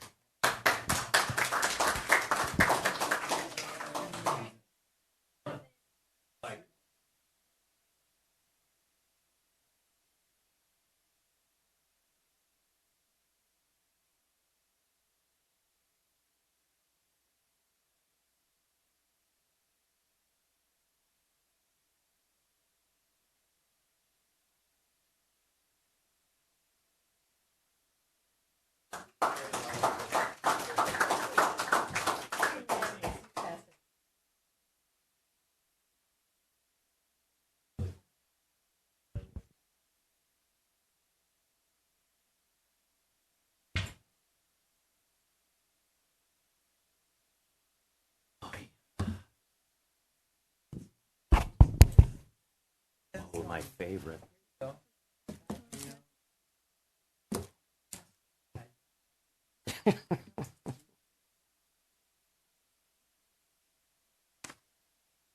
Moisture in my hands. Oh, we now move to announcements of upcoming community events. We do have an announcement here. Bye, guys. Thank you. First of all, okay, just a quick reminder about our Buddy Bench project. We're teaming up with the National Recreation and Park Association and Niagara Cares to collect number 2 plastic items. These are all number 2 plastic items, all these. And we'll bring new benches to our local parks. It takes 1,000 of these per bench. So we weren't sure at first. We said 100. Unfortunately, that was wrong. So we need 1,000. So we need like 10 benches, so only 10,000. So we can do this. We got 32,000 members in this city, roughly. There's no reason why you don't have these things laying around that are maybe partially full. Dump them into your other ones and bring them to City Hall bring them in, if you could, bring them in a plastic bag, probably a green plastic bag, but we need to at least get one bench. This is just, come on.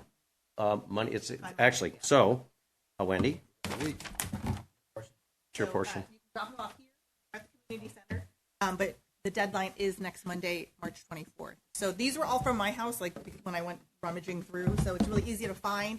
The number 2 is just at the bottom.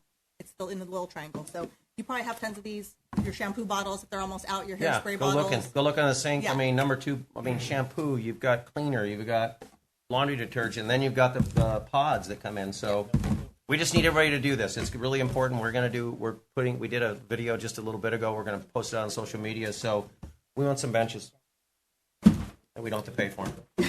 And thank you to Niagara and also our other sponsors for this. Okay, that's the 24th. Before the 24th, please bring them in the city. Now we have Daniel Rojo, Tri-City announcements. Welcome, Daniel. Thank you. Good evening. Just 2 quick announcements. Daniel. Hi, I am You're here every day. Welcome again. Hello. Thank you. Just 2 quick announcements. The first one is Green Ribbon Week. Sorry about that. Which means it's mental health awareness throughout this whole week from the 17th to the 21st. And each day there's going to be events being held. So if anyone's interested for the public. The other one is our community public hearing, which is taking place April 8th. And that's going to be at our Tri-City building in Pomona. So if anyone's interested, again, it's open to the public. And that's pretty much it. Thank you, Daniel. You guys do a You're great welcome. job, and we like having you here at the city. Wonderful. Thank you very much. Adrian Romero. Come on down. Yes. Good evening, Mayor, council members, and staff. I'd like to introduce a few events that will be taking place at Laverne Library. This Saturday at 4 p.m., we'll be holding a Weave Your Own Bookmark program for teens. During this event, teens will learn how different cultures use unique weaving styles and patterns to represent their identity and history, and after, they can weave their own bookmark. And on Friday, March 28th at 11, we'll have a musical performer named Aaron Talada for ages 1 to 5. He'll perform melodies and harmonies for the children to enjoy. And as part of our Smart Start program, which prepares children and toddlers for school, we'll be holding a book party for children ages 2 to 5 years old on Wednesday, April 9th at 5 p.m. During this event, we'll celebrate the book The Very Hungry Caterpillar by Eric Carle with fun activities, and a positive parenting program librarian will be available to answer questions about common parenting concerns. Advanced registration is required for this event, which can be done at the library or by phone or online at lacountylibrary.org. Thank you. That's it. Thank you, Adrian. Thank you very much. Thank you for what you do in our city, too. We really appreciate it. Anybody else on announcements?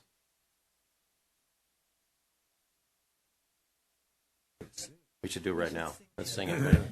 Mary, I'd like to at least today is a special person in your life and in our lives here at the city that comes often to our amazing city hall and our city council meeting. And you know what? Today is a really memorable day, Mary. And if I can't take this moment in time to wish her it was yesterday, but I want to wish her today. Happy birthday. Are you ready? Can we do? Is that okay? Yeah, Can we it's do that? okay. Thank Ready? you. And you know, is she here? Because she's standing. Her name's Patty Hepburn, and it's her birthday today. Yesterday. Do that. Look at it. I'd love for you to come stand.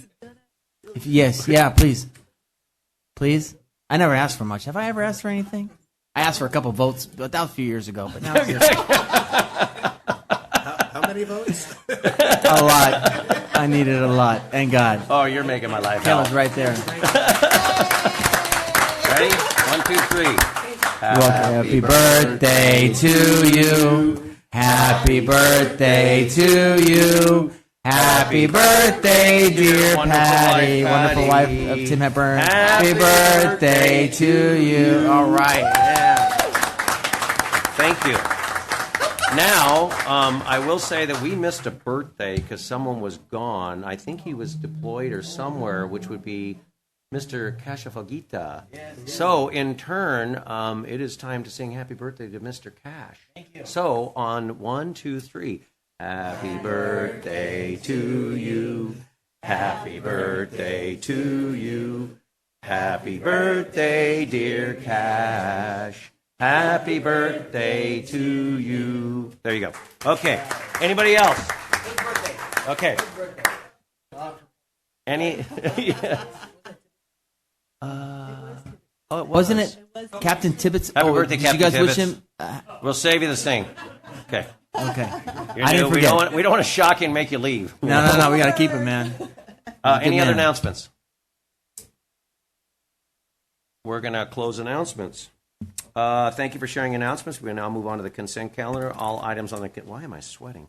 All items on the consent calendar are routine and will be enacted by one motion unless a member of the city council or member of the audience requests separate discussion. Councilor, any request to pull any item off the consent calendar? Mr. Domer, was anything pulled off the consent calendar for discussion? There was not, sir, but the city attorney has one thing to say about one item.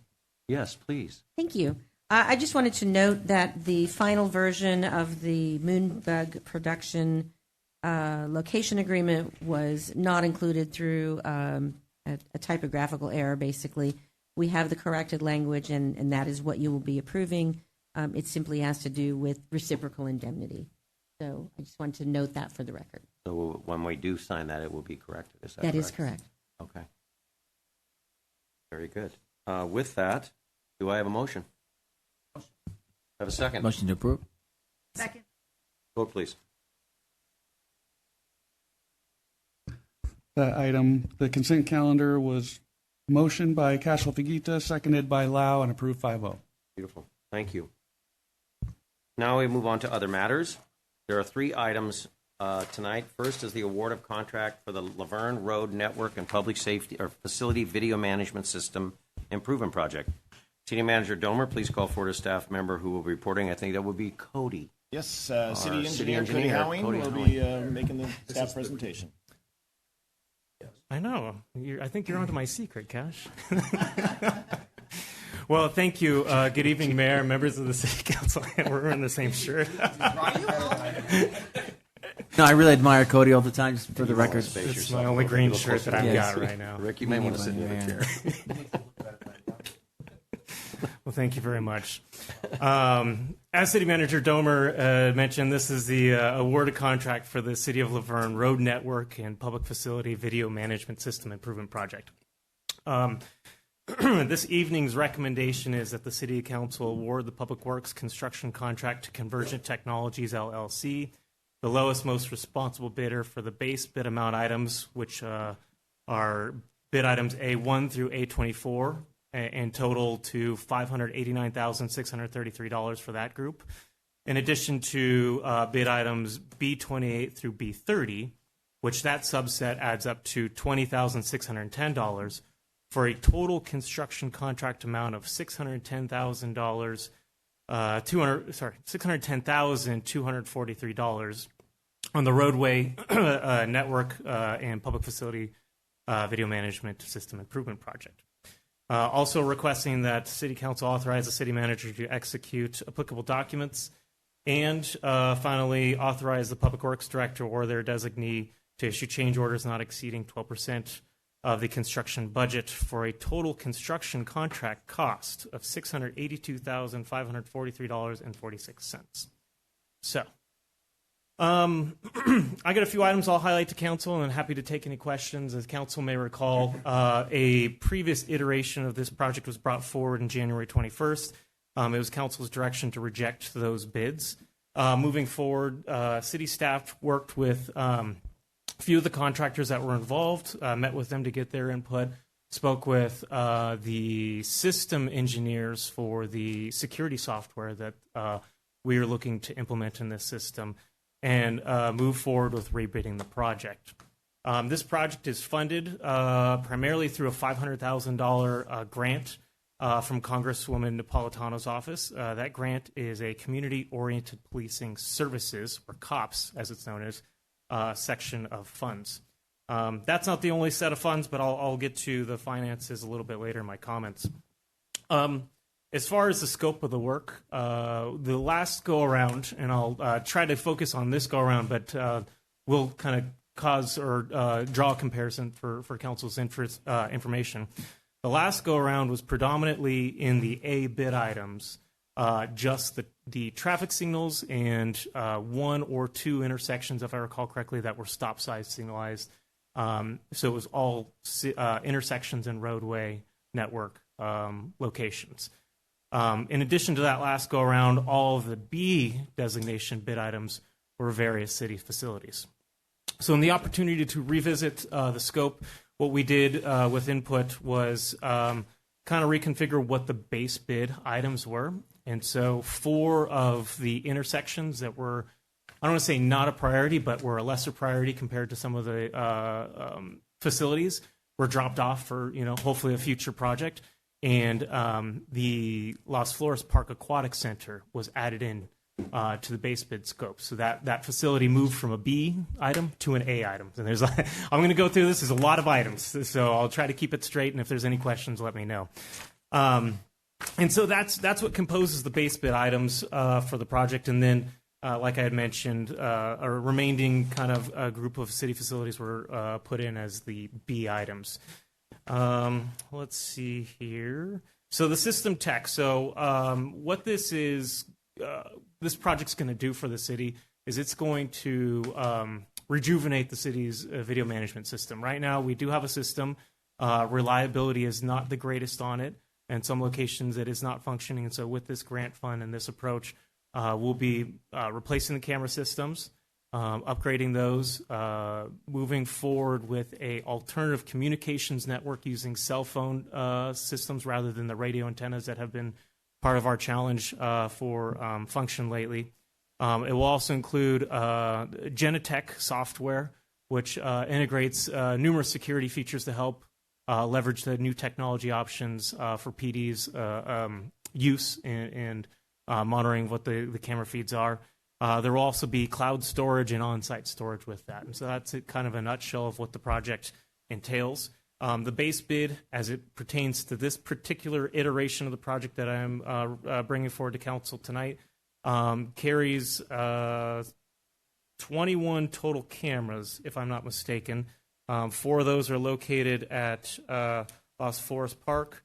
And the remainder, there's 16 traffic signals, but one of them gets 2. So it adds up eventually.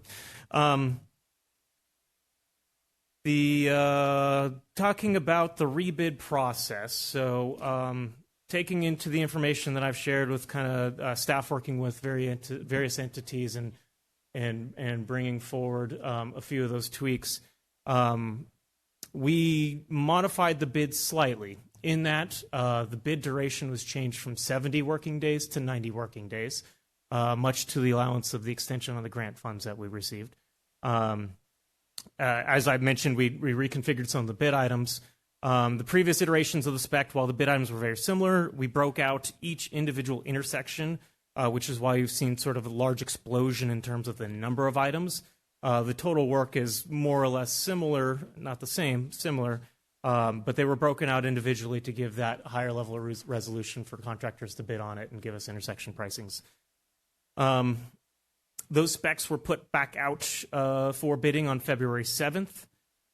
City staff held a mandatory pre-bid meeting on February 13th, which was also followed by a non-mandatory job walk. In that job walk, there was a total of 27 locations that were scheduled to visit.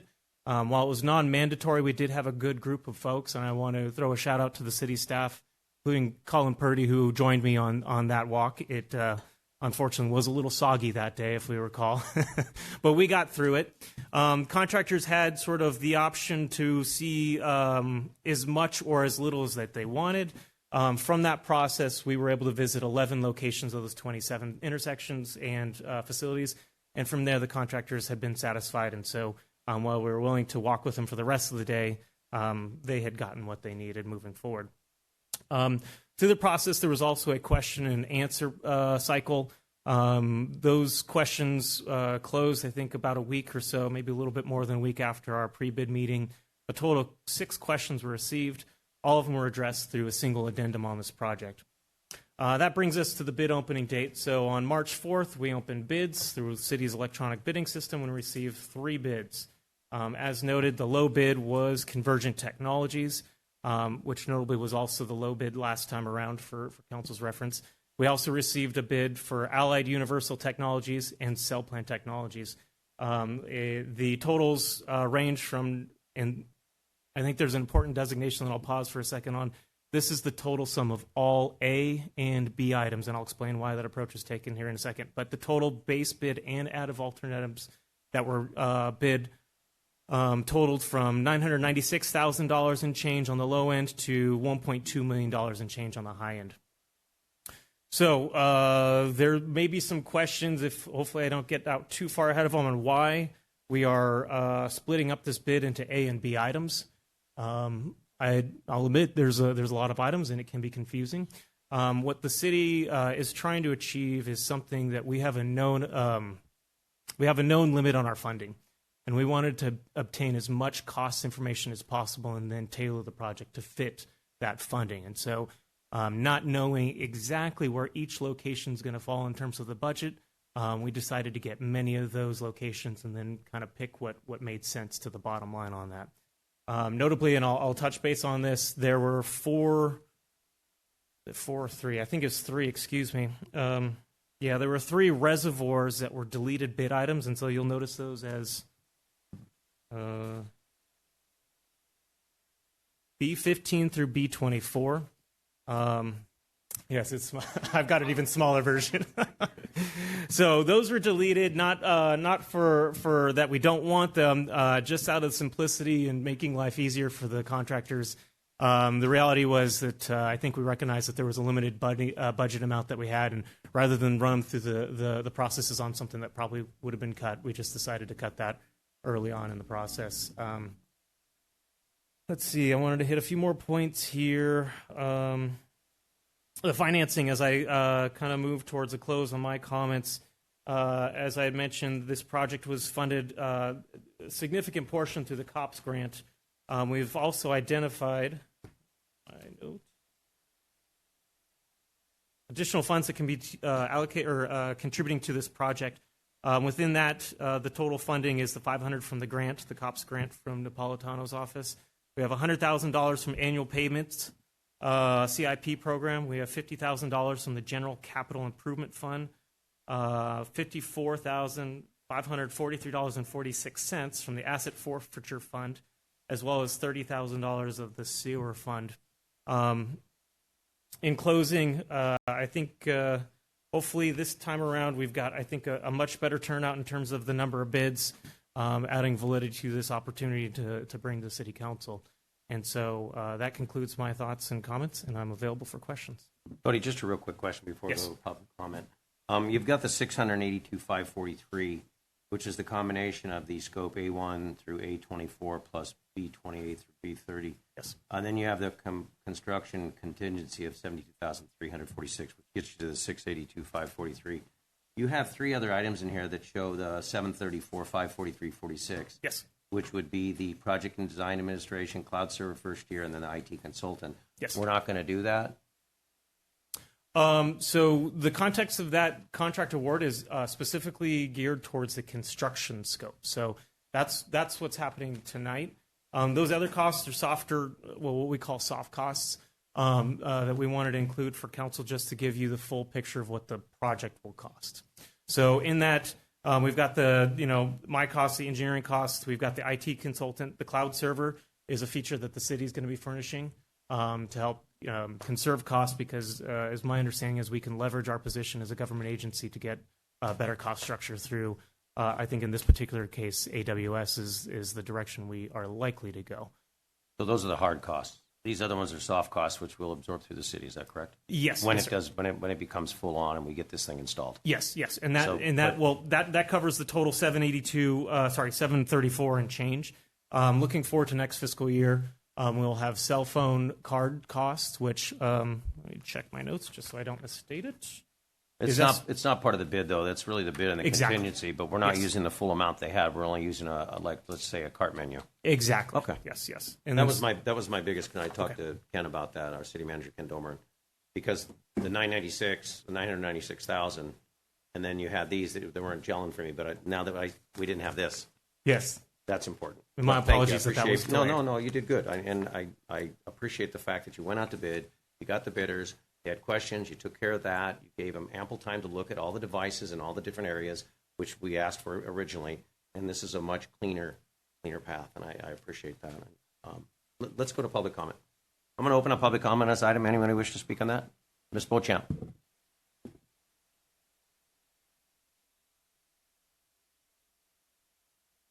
Good evening, Council. I have questions for Cody.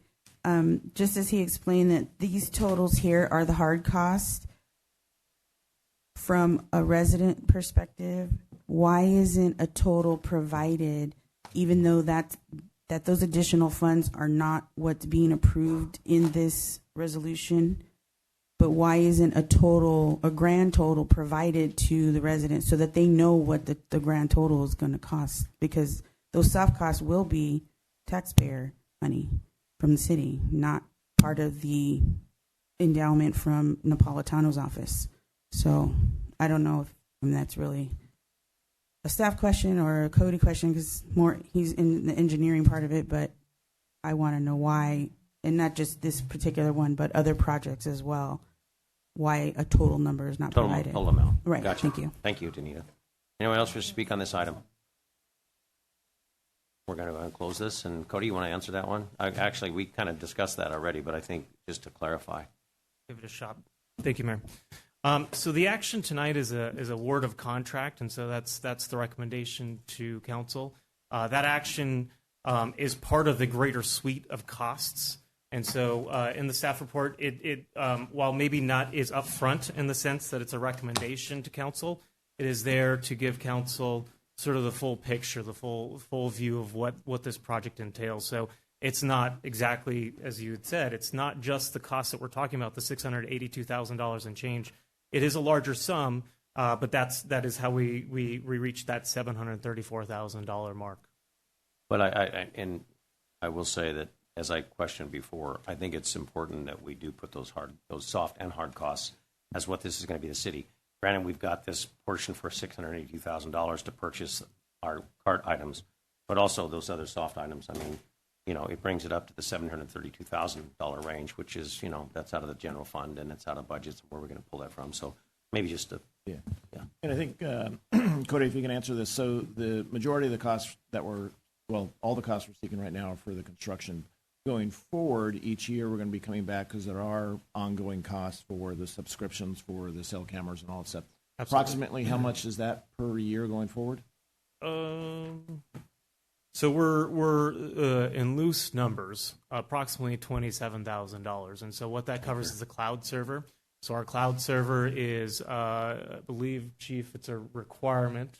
Yes. Okay. So we're obligated to do that. There is no workaround on that.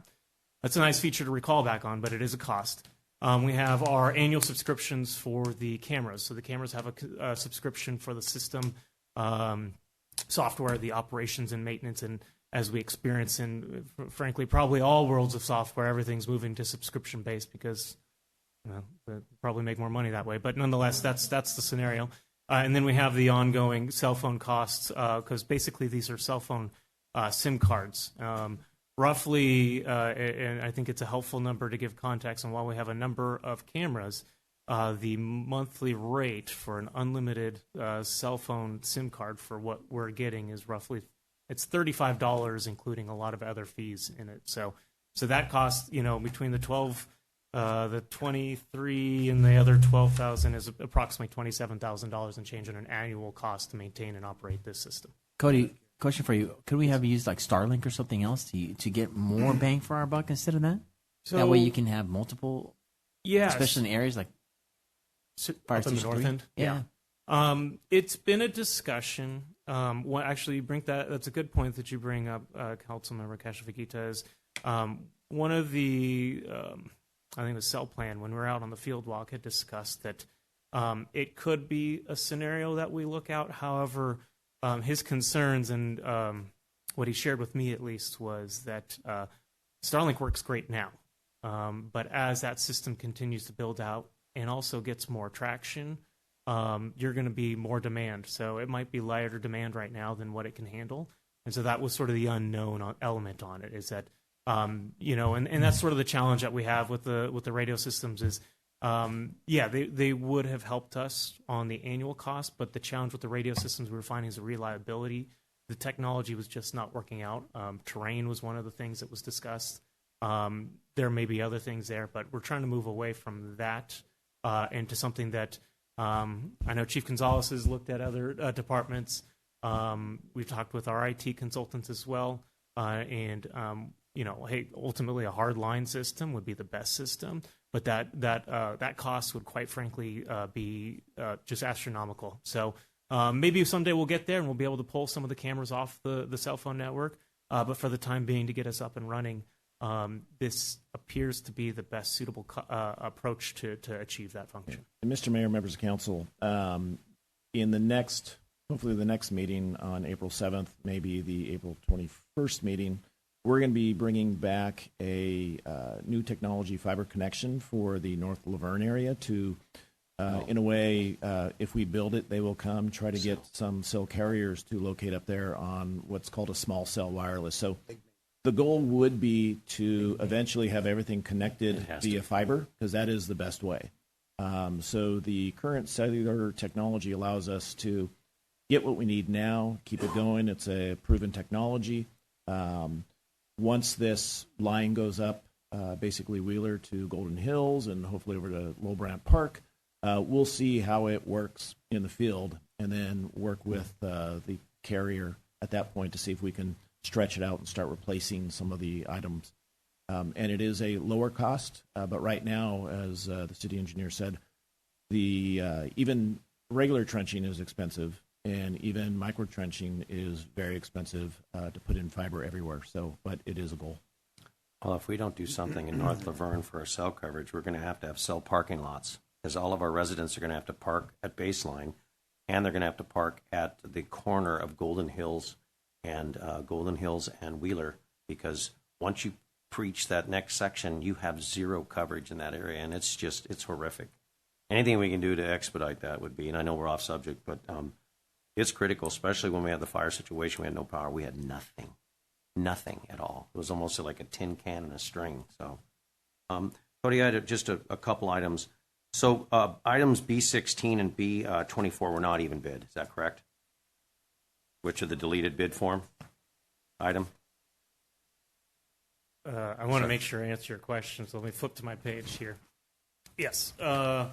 Items B16 through 24 were not bid. They were not part of any of these bids whatsoever. They were not so all part three. of, okay. Well, they were part of the original go-around, but this time around we deleted them. So, yeah, they have $0 in there. So they were part of the original bid documents, but they were deleted with the addendum to remove what would be potentially more work for the bidders and something that we were not likely even to pursue because, again, while we would like to put cameras everywhere, there is a limitation to the budget that we need to be conscious of. And so rather than extend well beyond what would be likely, we just decided to delete them. But at the same point, we did bid the rest of these items, which encompass all of A, but we deleted, basically, decided not to use.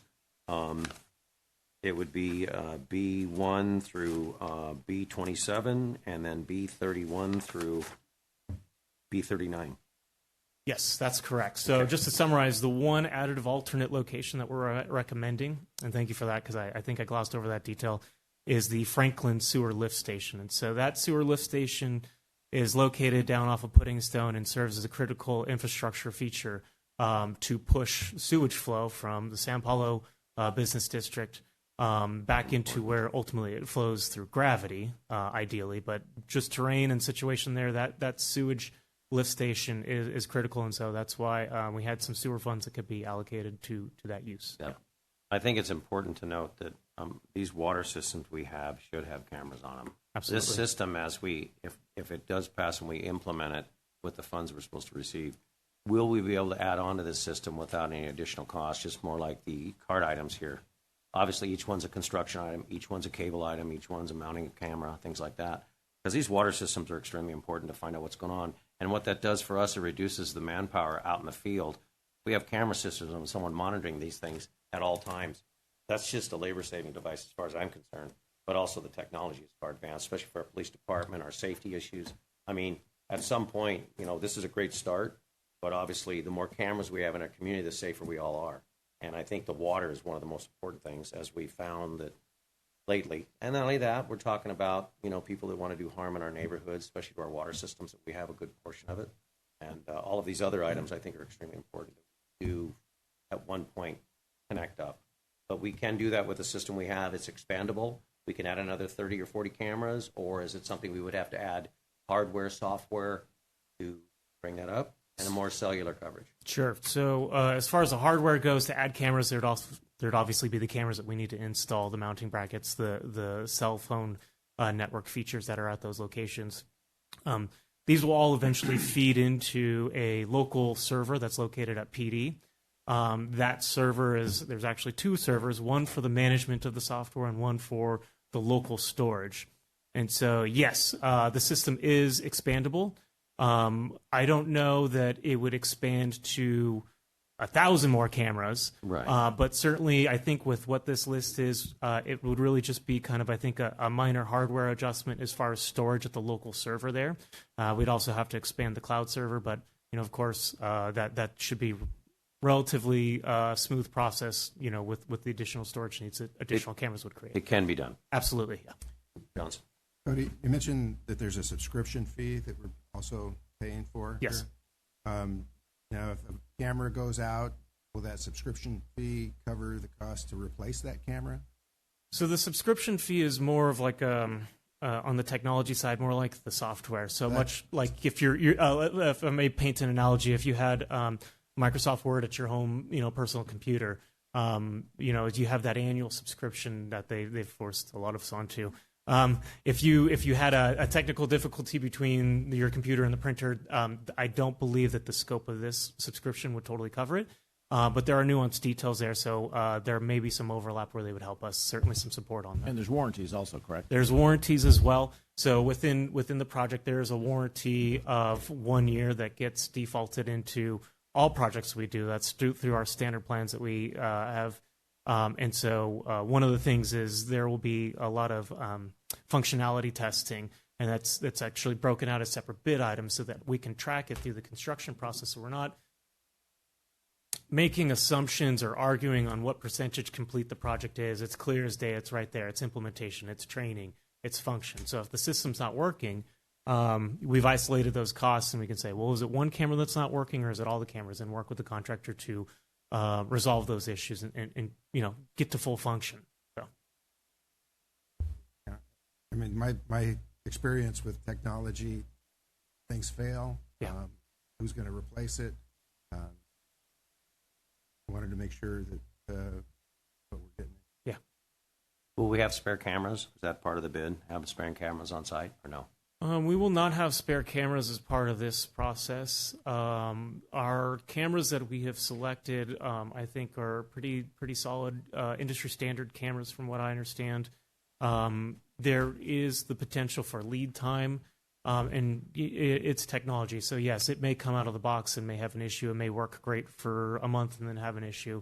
That's just the unfortunate nature of technology on that. But hopefully with the project duration and testing that we can see through it, that we can get through a lot of those. And of course, we still have the warranty on the back end where if something broke down, on the 11th month, hopefully not the 13th, that we would be able to get that swapped out within the contract scope. And that would be a manufacturer warranty type of deal, probably. Will the contractor have some of these cameras in their hands, as far as if they're going to do this job, we're going to install, like, say, 35 cameras or 21 cameras.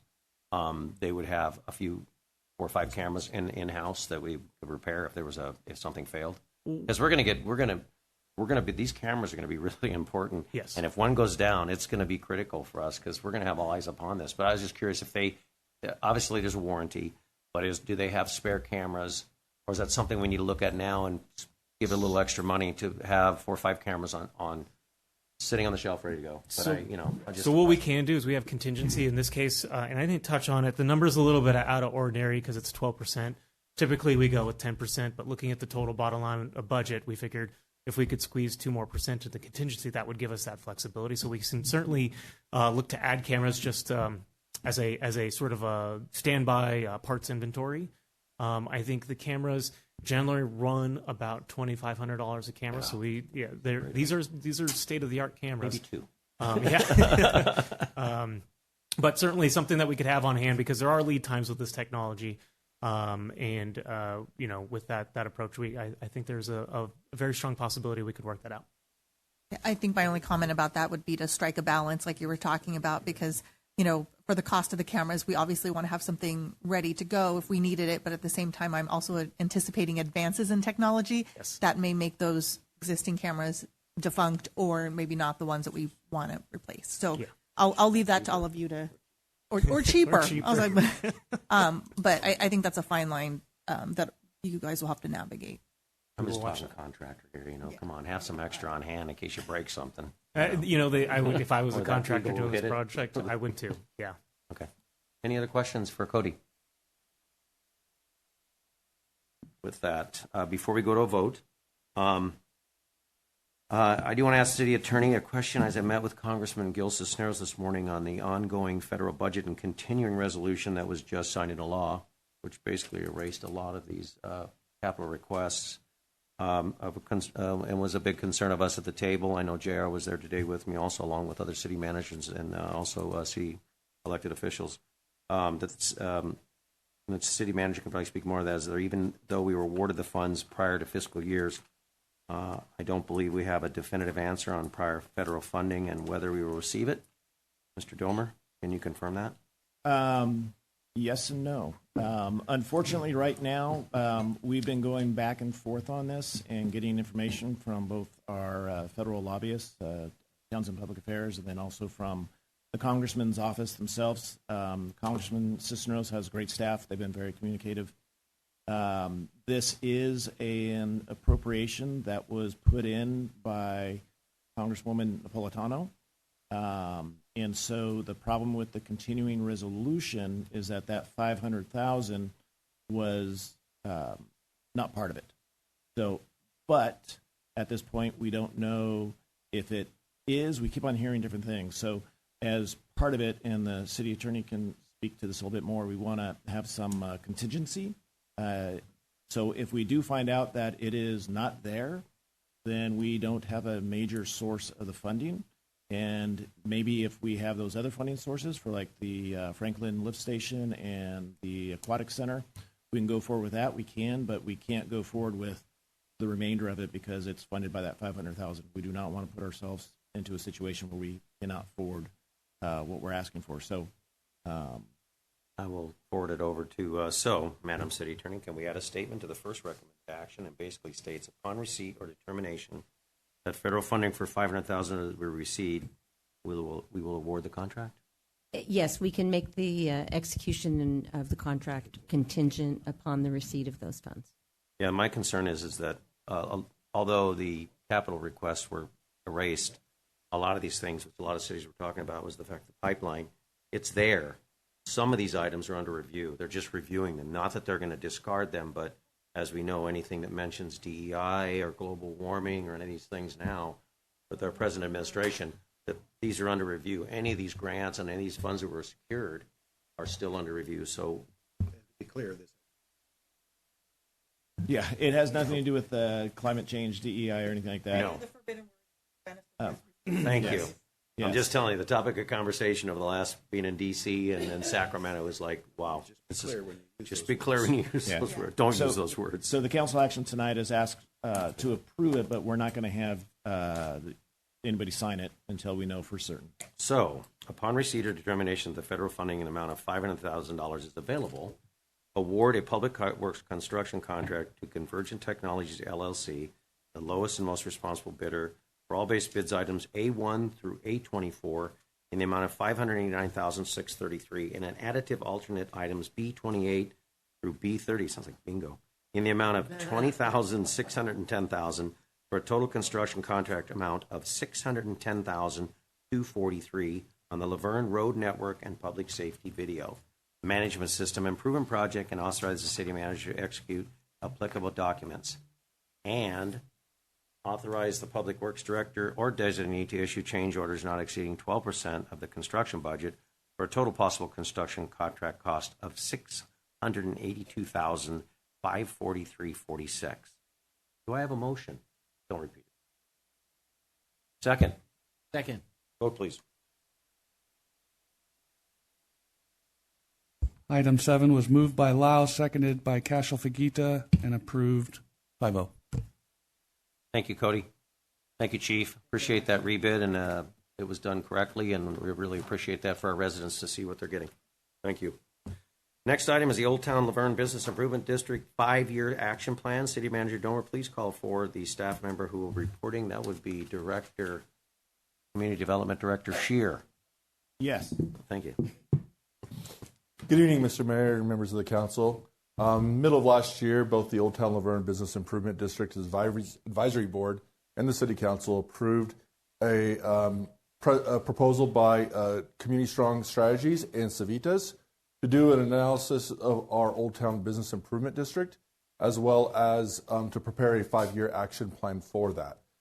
So with that, I'd like to introduce Nathan Olsch from Community Strong Strategies to give a PowerPoint presentation. Just so you're aware, this is a receive and file. There is no action to be taken tonight by the council. Thank you. Welcome again, both of you. Great to see you again. And you are again Kelly Rankin.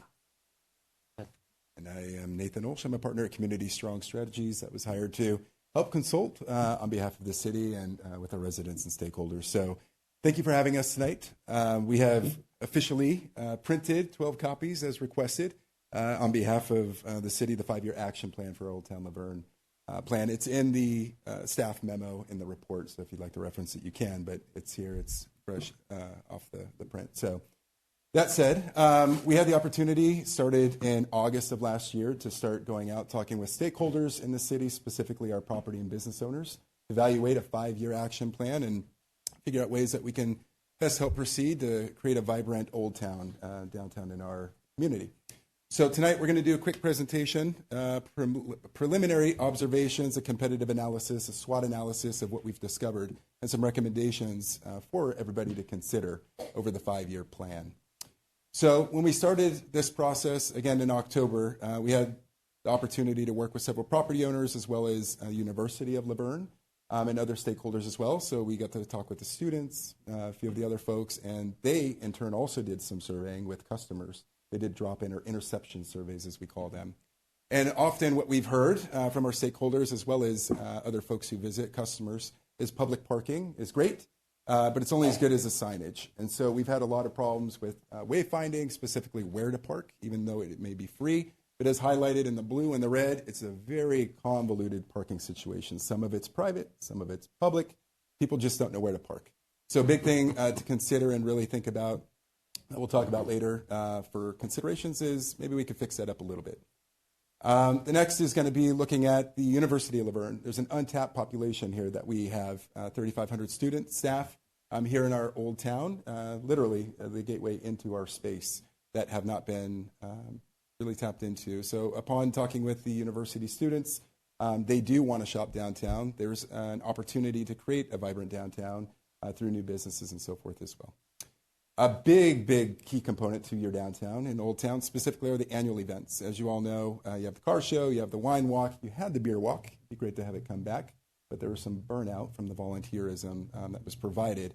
But it is a possibility to bring it back. Keeping the quaint, historic vibe, as some would say. The presence is important for our community, so we heard that loud and clear throughout the process. Keep it the way it is. And what we also heard from some new constituents or some new business owners is, let's modernize this quaintness a little bit. But everybody agrees, let's keep it quaint, historic. And that goes into the legacy side. You have a lot of legacy businesses, people that have been here for quite some time. They've been quite successful, so we want to retain that in that process. And lastly, you have this massive opportunity of the future growth areas. You have your Metro A Gold Line, as well as possible developments that are coming through the pike, including housing and possibly some retail.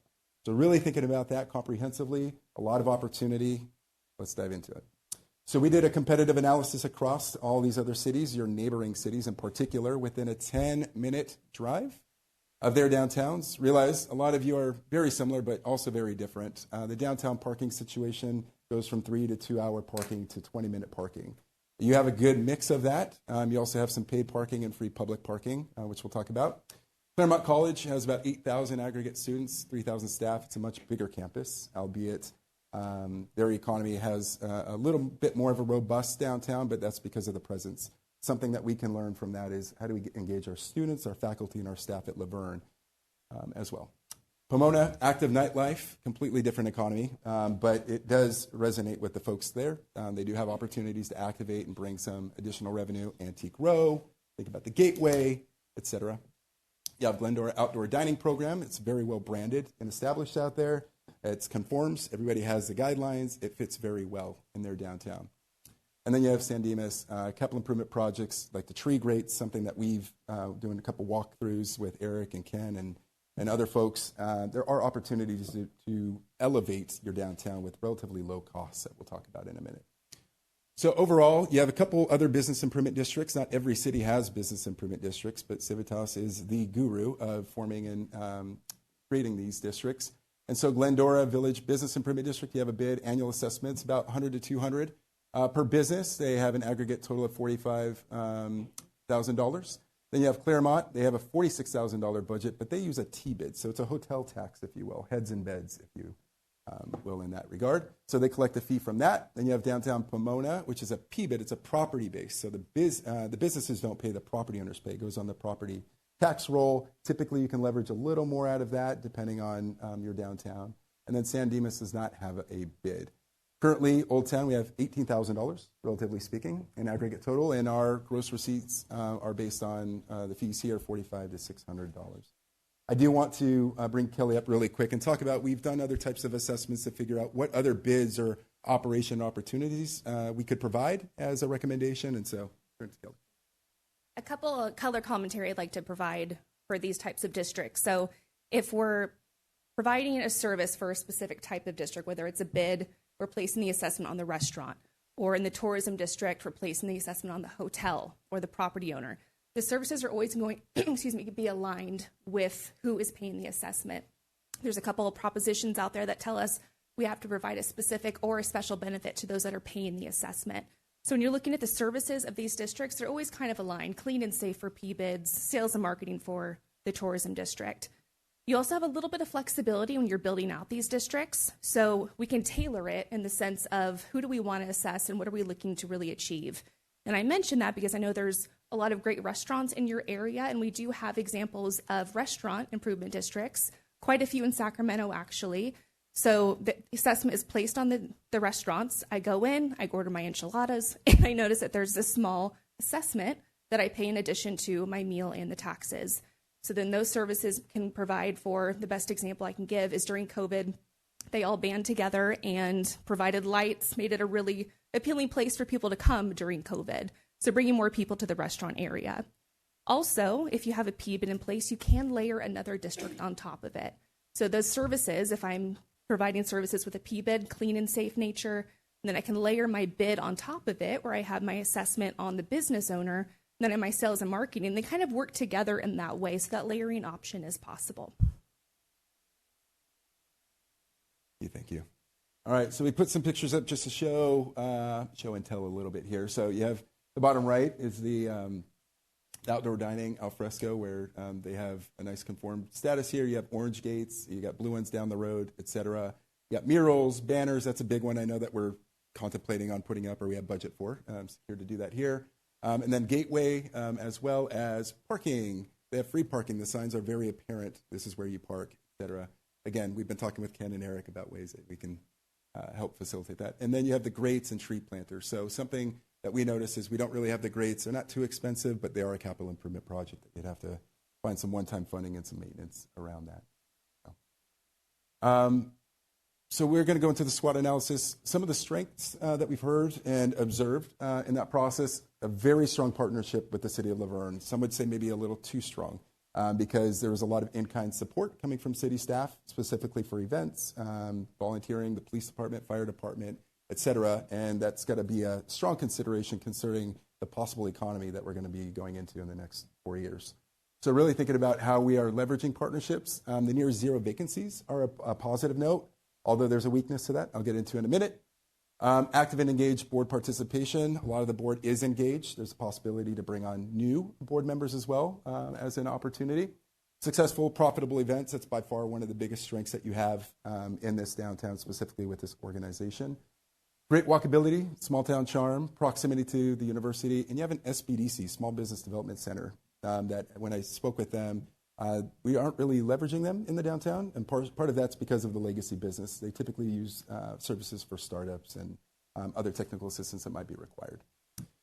Weaknesses: we had limited marketing resources and efforts. You have one board member who's trying to manage social media. She's great, but she's one person, and it's very hard to get the word out. So really thinking about ways that you can leverage, like the Laverne, the University of Laverne. There's a whole AMA that Ken introduced me to, open up a whole new world for students to participate, get those selfies and Instagram moments. That's the type of stuff that we really need to be focusing on. Parking challenges, as I mentioned, heavy reliance on volunteers. Burnout's a real thing. So again, that's going to be a consistent theme. Lack of diversified retail options. We heard a lot from folks saying we want different types of boutique stores, different options for our folks. So as we create a destination, there's a reason for people to come and hang out a little longer. I know we have one coffee shop that was discussed. Maybe we need another one. The lines do get fairly long. Kelly and I waited last time we were in town for quite a while. But otherwise, it's a great coffee shop. How do we keep building a more robust economy around those types of opportunities? Limited evening and nighttime offerings. We've heard some students say, why doesn't anything stay open after 8? It'd be great. There's the taco joint. That's awesome. That's a start. But we'll talk about other opportunities with that. Funding constraints. You have $18,000 budget. There's opportunities to partner with folks like the Chamber. And then the low vacancy rates. And so low vacancy, typically you want some turnover in your economy. You have a relatively smaller downtown, but at the same time, you do want some turnover to bring in those boutiques or some other restaurants or different types of opportunities or retailers for that space. So just bear that in mind. It's usually about 5 to 7% of what you want. But that's a big chunk in our category here. Opportunity. So again, university, very strong opportunity. Foreign partnerships with the Chamber of Commerce. We've talked about this a couple different times with staff, also with stakeholders. Chambers are very in a unique position to help bolster whatever the current endeavors are of that local economy, the downtown. So Old Town can leverage the Chamber for additional resources, workshops, that kind of stuff, but also to help out with the events. Establish a restaurant row. That was a discussion that Kelly just mentioned. Another opportunity to leverage resources through businesses. Expand, diversify, integrate art. So you have a very unique opportunity with the art. I was enlightened that you don't actually have a public art commission, which is a pro and a con, double-edged sword, which means you could put up art and not have to go through a commission, which is great. But jokes aside, there's a huge tolerance to be able to put up some art. You have a lot of walls, utility boxes that I'll talk about in a little bit, and then thinking about existing and future growth plans.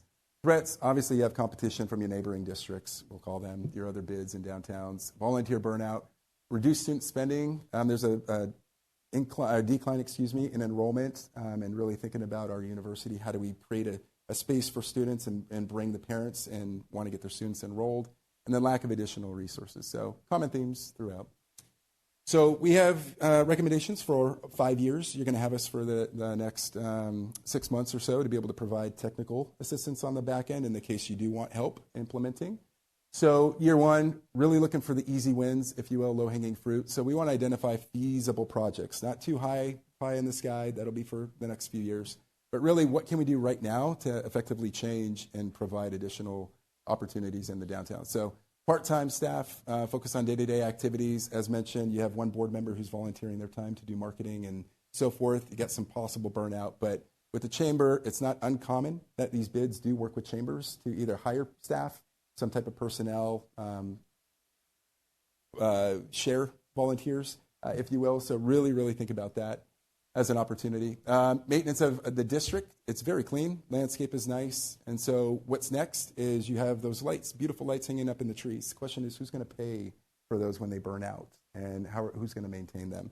So be thinking about that. Art and beautification, could do solar. Could be. Art and beautification, really thinking about the gateways to your downtown. So are where you can possibly put some gateway signage, even murals on the buildings as you come in and out. That's very important. We've seen that and have implemented those in other cities. B is going to be public art on utility boxes and so forth. So there's opportunities there too. Low-hanging fruit. To do art, something like that, typically will cost you about $5,000 to $15,000 per item, depending on how big and scale and how much you want to pay your artists. And then capital improvement projects. Those are probably your most costly, typically big one-time expenses. But again, when we're thinking about the budget, state, federal funding, some of that could come from that, but the pipeline might be dwindling based on where we're at. Continual annual events, that's a given. Create the incubator program with Verne and SBDC. So opportunities, again, think about boutiques or maybe bringing in a different type of business atmosphere into our economy moving forward. It could do some type of incubation center. Increase board member capacity, that's going to be very important. We're going to need to think about 1 or 2 new board members in the ensuing years to help elevate some of the work that's being done. And then identify public art partners and funding. So there's state grants and there's other folks, local artists, including the college. You can get some college students as well as local artists, but also funding. There's state, local, regional dollars that you can pull from. So year 2. We really want to think about investing and then really implementing. So here's a great image of your downtown, that top left. You got the litter can, the PLC, public litter can. You have a utility box that's just kind of sitting there waiting to be painted. And what you can do is you can actually brand it. And so whatever you want Old Town to be, you can brand it by virtue of people walk to and fro. You're going to have that new rail line coming in. You got flex down the road with the Sheraton? How do we start bringing people and making it inviting? So really thinking about that. Wayfinding is also really important. So as you start thinking about expanding the downtown with new growth and development opportunities, how do you get in front of that? It's going to be important. And then creating a Taste of Old Town destination. So I know we currently have Taste of Laverne, but we don't have a Taste of Downtown. And there could be an opportunity to really focus on downtown in particular and bringing new folks from around the area. So I know the Chamber does their Taste of Laverne, but again, a lot of downtowns do some form of Taste of Downtown, and it could be a fixed menu. It could be breakfast, lunch, dinner. You get a 3-course meal or whatever to highlight, and it's a special occasion that week or that day. Typically, you want to make it worth its while, so a weekly event is typically encouraged in that regard. Year 2, hire support staff. Not going to go too deep into that. It's kind of self-explaining there. Need some additional support. And then partner with the Fairplex, and the county fair.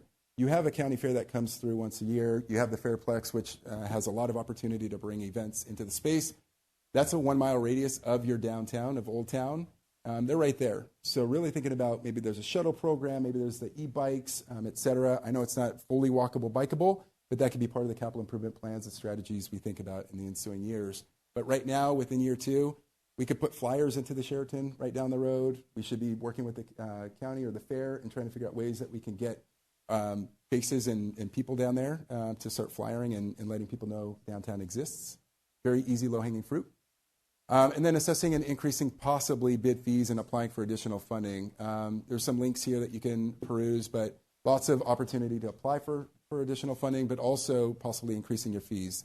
I know that that's not the best opportunity for folks. We have floated that idea. It wasn't very well received, but nonetheless, yeah, it's a tough one, and rightfully so.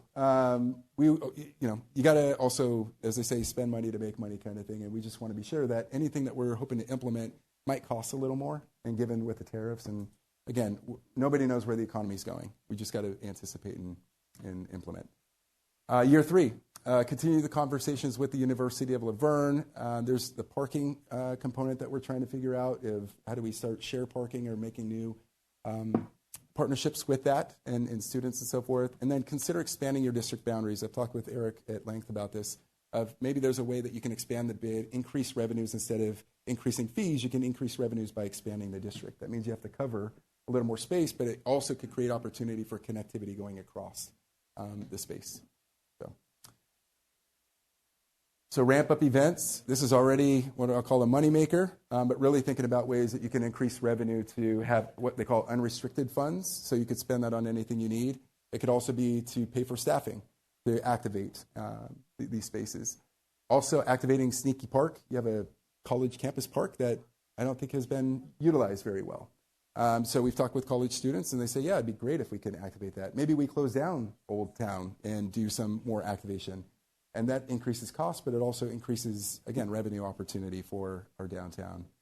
There's also makers markets. The college campus has, or the university, campus has one that they do on site. They'd like to bring that out to the streets and do something around that. They've definitely want to do something with that. Year 4, really considering you finally got mine. That's where I went. That's what I was talking to you about the day we were talking. Yes, you read my PowerPoint. Somebody leaked my PowerPoint to the mayor. This is the hot ticket right here for families and everybody to come with multiple amounts of food. You have alcohol, you have bakery items, and you have that. Go ahead. I don't mean to take your thunder. Good. You want here? You can have my clicker. No, it's just this is exciting. This is exciting because we need. This is all part of the changing of the downtown atmosphere, and that is a spot. And there's another one by the old bookstore, the old light. It was the old post office. That one too, but this one's I think bigger if you take the whole space. But anyway, I'm sorry. It's great. No, it's good. You sold it. Sold. We're done. All right. My job's done, Eric. I can go home now. So year 4, we really want to consider the new economy. We don't know what it's going to entail fully, but where there are opportunity sites, as we call them in real estate, this is that opportunity, to your point, Mayor, that you can activate without having to do a whole lot. You just redevelop the site, work with the property owner. Hopefully you can waive some permit fees and streamline processes, but ideally you could do something as such. So on the bottom left, I think we all know where that's at, the Sunland Tire. On the right, bottom right, is one example in Happy Valley, and they repurposed the warehouse and created a whole food station. They call them food pods in Portland in the Northwest. But you have that opportunity where you can activate the center and then build food pods or food trucks, trailers around that space and do incubation like we were talking about with SBDC, create an economic engine by virtue of food, bakery, beer, wine, etc., and an event space. So you could bring concerts to this area and do a lot. And it's also a gateway into the old town. So when you think about, again, bringing people in, where are they coming from, how are they getting there, and what are they doing, this could be a destination maker for the city. So thinking about that is going to be an important one. And then, again, exploring assessment of the PBID. So if, as Kelly said, you can overlay districts, when you're thinking about increasing density, usage of spaces, sometimes you might look at a PBID, which is, again, a property assessment that creates more strategic growth in that space. And then additional capital improvement projects. So again, this is year 4. This is down the road, but we want to be very mindful of what the costs are and what the timeline would be on something like this. So as you're doing all of these other things simultaneously, you theoretically should be looking at these items as well. So gateways, you could do the archways. Those are fairly expensive. They can range from $250 to $1 million, depending what you want to do. You have the monument designs. You have wayfinding. This one was in San Jose. It's actually one that I worked on. We took planters and did a volunteer project over the weekend, and that's a gateway into the SOFA district, an art district. So we really take the low-hanging fruit opportunities. People can donate the planters, for example. You can work on at cost for some of these items if you have good vendors and give them some good promotion. And then year 5, what you really need to do, and again, I think given the political climate, there's a lot of unknowns right now. This is probably, you want to do this before year 5, but develop a succession recruitment plan, review your current plan, probably year 2 or 3 when this gets implemented, and then revisit the board composition. You're going to have a changing economy relatively soon. And so think about the legacy businesses. What are we doing to proactively and preemptively get in front of that, working with the brokers, thinking about businesses that you can bring in, maybe working, I know Eric and Ken, you're probably already doing this, but thinking about who can replace those legacy businesses if they happen to move out, or any other business that might be on their way. So that said, plan's done. Easy 52 pages for your night stand, any given night. This is a survey link that we sent out. Was hoping to get a little more answers. We got about 8 answers from our business community, but everybody said exactly what we put in here and what was referenced from staff throughout this process. So really appreciate your time, Mayor, Council, staff. Thank you for your time and commitment to this project, and to all stakeholders that participated. Thank you both. I mean, it was quite eye-opening as far as what can be done and what needs to be done, because, I mean, obviously we're at that precipice now where the restaurants have experienced a tremendous drop. And I think one of the reasons is the fact that we went from 8,500 students to 3,500. That's been that's been difficult. Is it Laverne? I thought it was 8,000. Oh, what was the top? Was it 5? Well, still, that's still it's almost half, drop. And it still it makes a big difference. But I really like the fact that you kind of connected everything, especially with what we can do and what our future is. We're going to open up public comment, and then we'll come back. I want to open up public comment on this item. Anybody wish to speak on this item? Well, that was easy. We're going to close public comment. Council, comments? I just want to say thank you for putting this together, and thank you to staff and everybody who participated in any of the surveys and the conversations about it, because I do think we are not necessarily working as smart as we could be. And I think there's some really awesome partnerships that are available. So I'm really glad that the university connected, and there's opportunities for maybe some of our businesses to benefit from the skills of our students, and for our students to gain those real life experiences that they can parlay into their career. So appreciate those discussions and really guiding. So thank you for that. Mr. Crosby? No. Cash? Thank you. Great report. I was just actually waiting to hear about my my farmers market. I don't know if anybody was talking about the farmers market, but kind of bring that back and kind of get that back up and going. Right now you have to go to Claremont. Sorry.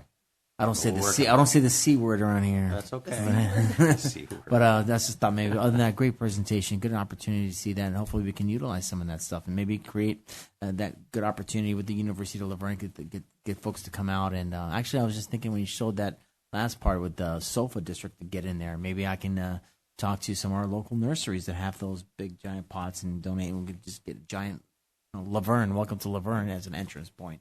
I don't know. something to think about. Thank you. Absolutely. Mayor Pro Tem Johnson, comments?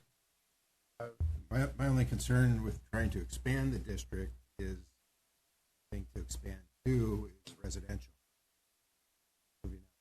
Residents.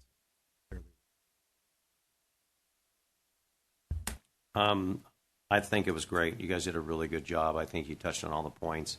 That's always been my biggest concern is economic development, but also, as Mayor Pro Tem Johnson said, we have to be very mindful how we expand. Like that spot where we want to put the little small trailers and stuff. In the outer core, we have to be very careful and mindful of the surrounding residents. In the inner core, not as much. And I think one of your big points was opening up a little later. You know, obviously, our police department has to talk about that, but we need to offer, because a lot of the shops and stuff close at 5 o'clock, and if somebody was coming through here to go have a meal, they may have wanted to pick up something else. As we expand and bring in different vendors and different businesses, I think that's extremely important. But expansion's important. I like the way that, you know, possibly blending the chamber along with the DIBID. We have some successful stuff and all of our stuff, and I know that our community development director, Eric Shear, has been a big champion of that, really working hard with our businesses. But the nice thing, if we do have some type of a merger, we have the chamber, which encompasses the whole, you know, city of LA or city of Laverne, but also with our DIBID, which is really important. Signage is another thing. Many people say, you know, it doesn't take much to wrap these controllers and stuff, which we have everywhere. Signage, telling you where you're at, how to go, which way to go, especially as this A line opens up. It is going to be busy. And it's very important that we have directions and universal directions, but also partnering with the university with the parking situation because they have it right close to it. I know it's not easy sometimes, but when it comes to the evening time, depending on the classes and stuff, it's an opportunity. But I just think it's great. I think the future growth, the ULV students, encompassing them, and also with the small business, with them, partnering with some of our business owners, it's not easy. Restaurants, small businesses are not easy. I am a small business owner. It's a little different in contracting end, but not easy. And they've experienced some major issues over the last 6 to 8 months. I've talked to a number of the businesses, and it just like fell off a cliff on some of their businesses. And so we need to do whatever we can to help them to be successful. But again, it's advertisement, it's signage, it's more a different variety. And I think that's what most people have said. The variety needs to be there. We need more variety. But I really want those tiny little trailers, those food trailers. Awesome. But I know this is receive and file. I thank you guys for the work you did. I think it's excellent. Now we just have to get our stuff together to figure out the direction we're going to go, which I think it gives us a nice roadmap. And it's going to take a little bit of time, but yes. And I just have one, I guess, question / comment for Mr. Shear.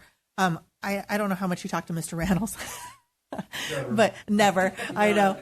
But I know YFAC is running the art project for the public utility boxes. So, I mean, some more coordination with that if this is something that we're looking at. I don't remember offhand where all the utility boxes that were identified were, if they're in the downtown area or not. But I think just utilizing and partnering in different ways so that we can maybe satisfy some of these objectives that were outlined by consultant. We did have that discussion, and Perfect. I made him aware of this in this plan, and I was aware Look at of you guys. JR's work on this even before the Wi-Fi.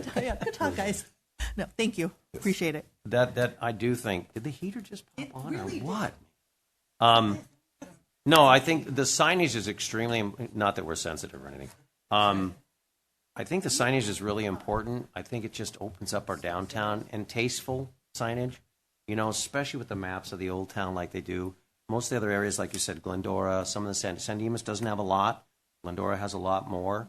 Pasadena, they all have destination, how you get there, but a menu of restaurants, you know, and that's why that chamber DIBID thing is so important, because we blend these together and then work on the fee structure. We don't want to hurt our businesses. We want to make sure they're successful, but there's got to be a fee structure where if they benefit, you know, and the special menus, Taste of Laverne for a week or two, special menu, I love it all. It's just, now we just have to figure out with our city manager, our community development director, and our DIBID and our chamber to get them together. But it's, and yeah, we got to have the beer walk. I'm sorry. Yeah, bring the beer walk. Yeah. Yeah. Oh, totally. Oh, gosh, no. No. First 5 minutes of the beer walk, he'd be down. Forget it. So, no. Well, This is just to receive and file. You have any more comments, Mr. Domer? You guys done a great job. Thank you. Thank you very much. The final item is the proposed renewal of the LA County Department of Public Health Services Agreement. City Manager Domer, please call for the staff member who will be reporting.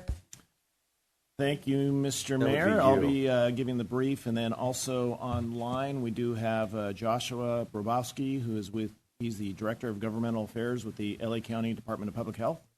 He's online. He's on Zoom. So we will bring him on. But this is basically last year, the Department of Public Health reached out to all cities. And we are operating under an agreement from 1963. So it's very outdated, very small. It's not a big agreement. And what they were doing is they were sending out questionnaires and then basically saying, we're going to update this for current language. There's some services they weren't doing anymore. And so this is bringing it up to modern times. So the agreement is attached. If there's any questions, Mr. Brobowski is available to answer them. This is an introduction, so there's no action tonight other than to ask you to direct us, put it on the next meeting on April 7th, and then we would enter into another agreement with the Department of Public Health. Basically, in looking at different issues for what it means to be in partnership and under agreement with them. Got it all. Yeah, it's everything. So Department of Public Health, and I'll let Mr. Brobowski answer all that stuff, but it's public health. There are other public health departments in the city of LA, Pasadena, I believe Long Beach, and I know West Covina is looking at one, but it's not something I would recommend at all. I believe this is a good item for the city because there would be no cost increase to the city, no cost increase to our residents. They would be getting the same birth certificates, death certificates in the manner that they give them. And again, I don't want to take it, but Mr. Brobowski, if you would like to provide some comment. Good evening. Thank you very much, and good evening, Mayor and City Council members. I appreciate the opportunity to be here with you. And I think as Mr. Domer had mentioned, this is really just an opportunity for us to update very outdated agreements that had lots of outdated references to statute that were no longer in existence, and really does not change any of the services that we provide. We will continue to provide the same level of services at no cost to the city as we have been doing. And this is a standard agreement that we are asking the cities to adopt. So happy to take any additional questions you might have. I really appreciate that, and that's I think we're very fortunate to be under the arm of LA County. My only issue is that as COVID hit in 2020, and three of us came on and basically shut the whole entire state down.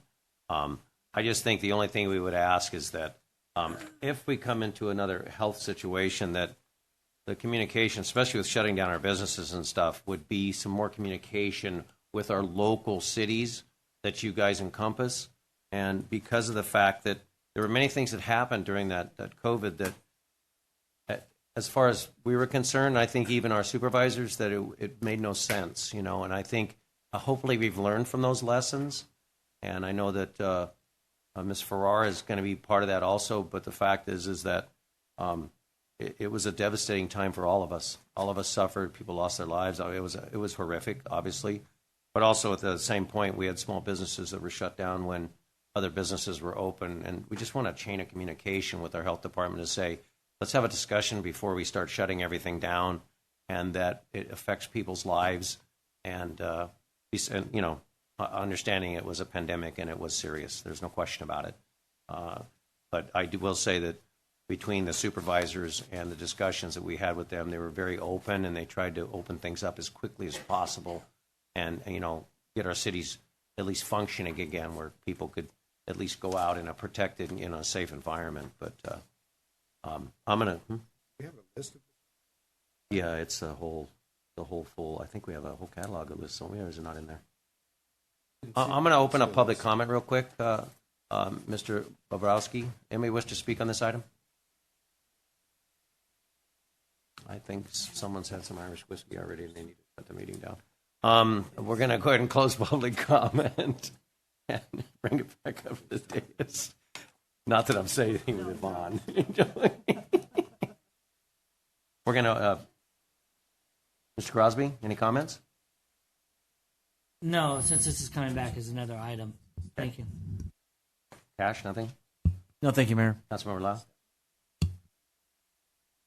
Mayor Pro Tem Johnson, any questions? Not at this time. Not this time.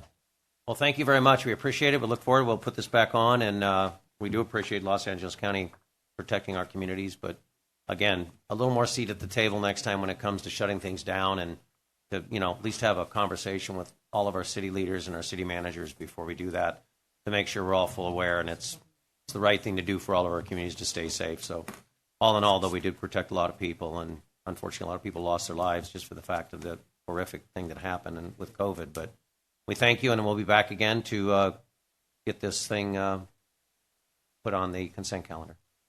We very much appreciate your consideration of this item and for your ongoing partnership. And Thank appreciate you. your comments. Thank you very much. Take care. Thank you. So, Mr. Mayor, it's the recommendation to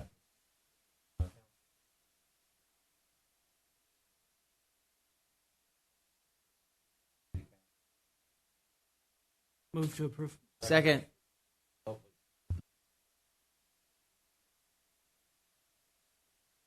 Just for clarification, was that Cash that got the second?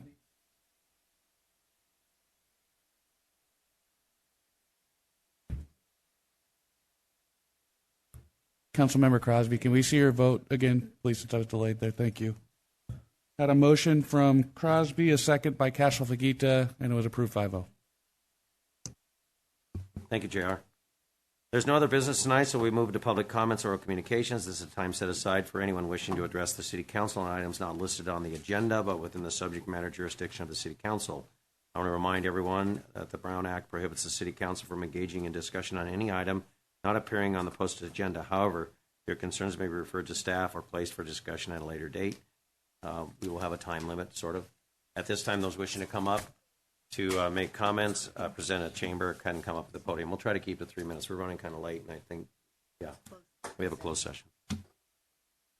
Anyone wish to come up for any public comment? We're going to close public comment. Council comments. Councilmember Lau. Okay, I will try to be quick. Just for everyone's edification, Tri-City Mental Health Authority is hosting a meeting on Wednesday at 5 p.m., and all are welcome.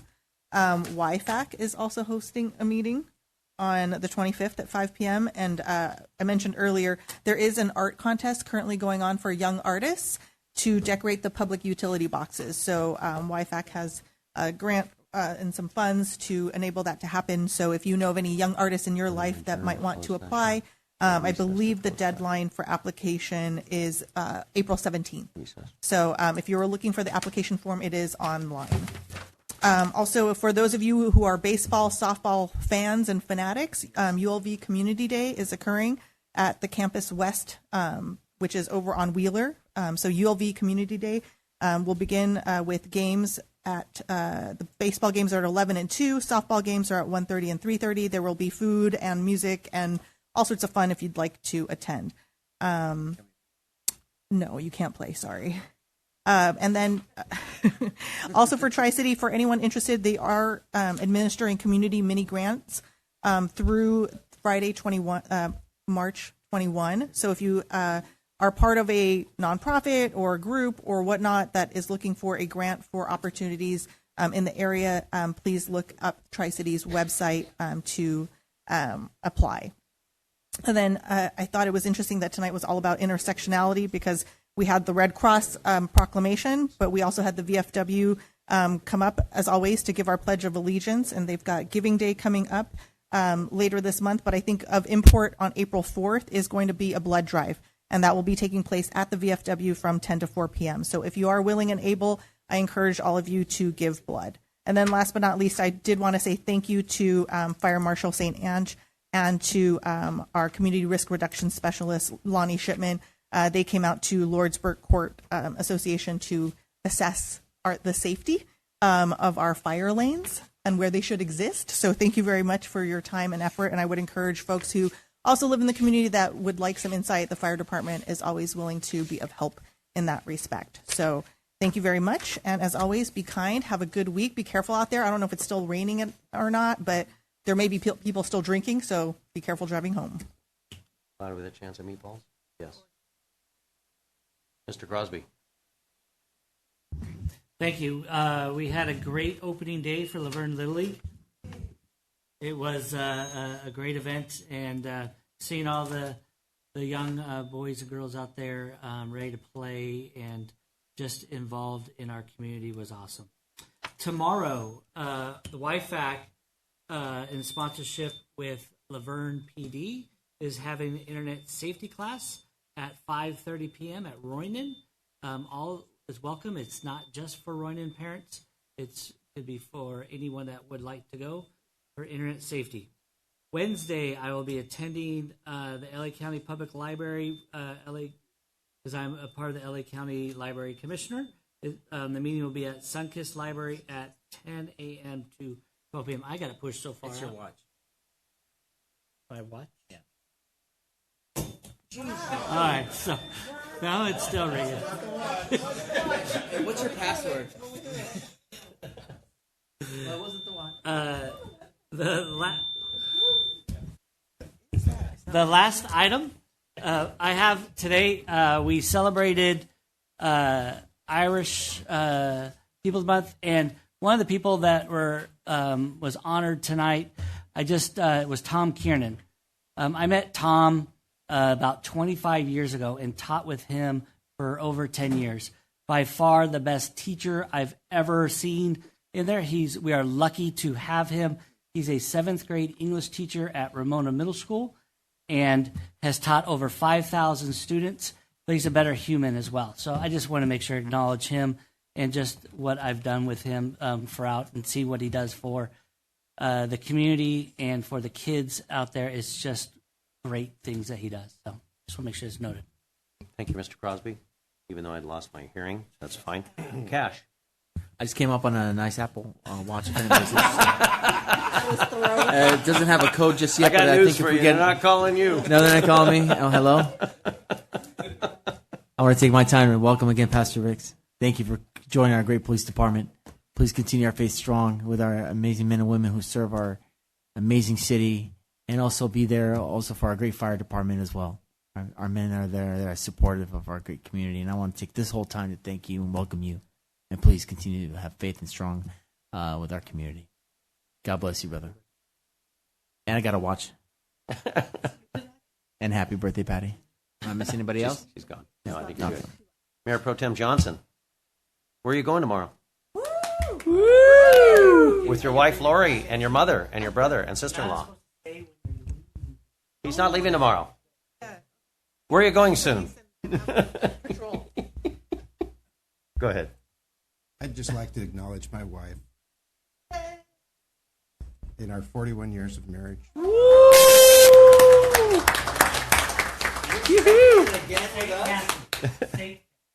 On St. Patrick's Day. That was it. Where are you going to take her tonight? Okay, I'll make this real short. We're open, obviously. Welcome, Mr. Rick. Welcome. This last week, I was in D.C. From last Sunday before last till Wednesday. We had very interesting. We saw President Trump's entourage multiple times driving through the Capitol. Many elected officials on the streets. I went with the San Gabriel Valley Council of Governments to meet with many of our electeds across the board because of the funding cuts as you go on. We were there when the vote was being made where they cut the capital request budget. And, also met up with Fire Chief Nig, and he was championing for us one of the big issues right now with besides the fire and trying to get monies for the fire, especially around us as far as for defensible space and for monies to protect our residents. One of the big issues is single source. They're getting almost to a single source fire trucks. The fire trucks used to be able to buy them readily fast, 6 months to less than a year. At a cost of a fire engine was what, $960,000 at the time? $400,000. Now they're double or triple that. and also the Quince, the big ladder trucks, which were 1.2. Is that correct? 1 million. Yeah. So he's been championing that with our federal partners, state partners. The fact that what's happened is they've consolidated the fire truck manufacturing industry, where now it's triple or quadruple the cost, and there's a 4.5-year lead time. And so he's championing with them to kind of break that, what we would call a monopoly, up to get it to where because a lot of the vehicles we have, and a lot of, like Los Angeles City, they had 1,000 or 100 vehicles that couldn't be run because of repairs, and they can't buy new vehicles because it takes too long. So that he was there. We had dinner with him. It was wonderful. He's a champion for our city, along with all of our other cities in the region here. So great job, Chief. I appreciate that. But we met with many of Senator Alex Padilla and his staff. We met with the Department of Transportation. We met with Senator Adam Schiff's staff, Representative Linda Sanchez. Gil Cisneros have met multiple times. Norma Torres, Judy Chu, multiple House Committee on Transportation and Infrastructure. So just the fact was going, because, as we know, that's been not even a surgical knife. It was just a big butcher knife. They just cut everything out. So we're trying to make sure that our region gets what we need to do. If it's not this cycle, it'll be our next cycle. So we're very well received, all of our communities in the Sangre Valley. We've met with Congressman Cisneros. I met with them today, a couple meetings with a group of mayors, but also at a function at Industry Hills. And he's very concerned about our region. He's going to be a champion for us, just like Grace Napolitano was. And so that was great. And happy St. Patrick's Day to everyone. And thank you all for coming. And happy anniversary, Lori and Steve. And enjoy your trip that's coming up soon, where we can't tell. With that, let me get back to my case. Where'd I go? There I go. We are going to recess into a closed session. And then when we're done with our would you like to tell us what our closed session's about? I'd be delighted to do that, Mr. Mayor. We have a conference with labor negotiators pursuant to California Government Code Section 54957.6. Negotiators, city manager, assistant city manager, and city attorney. The employee organizations are the Laverne City Employees Association, Laverne Firefighters Association, Laverne Police Middle Management Association, Laverne Police Officers Association, and all unrepresented employees. And conference with legal counsel, existing litigation pursuant to Government Code Section 54956.9D1, Gonzalez versus City of Laverne, case number 24 STCV 34625. I do not expect any reporting out this evening. Thank you very much. And the City Council, after our closed session, recess to our closed session, will adjourn to a joint special meeting study session of the City Council and the Ad Hoc Water and Sewer Rate Study Committee on Monday, April 7th at 4:30 p.m. to be followed by the regular meeting at 6:30 p.m. As a reminder, the upcoming events and meetings are posted on the last page of the City Council agenda. We are adjourned at 8:43 p.m. We are recessed, sorry. Adjourned. Recess. Okay, excuse me. What does that say? I know, I'm not.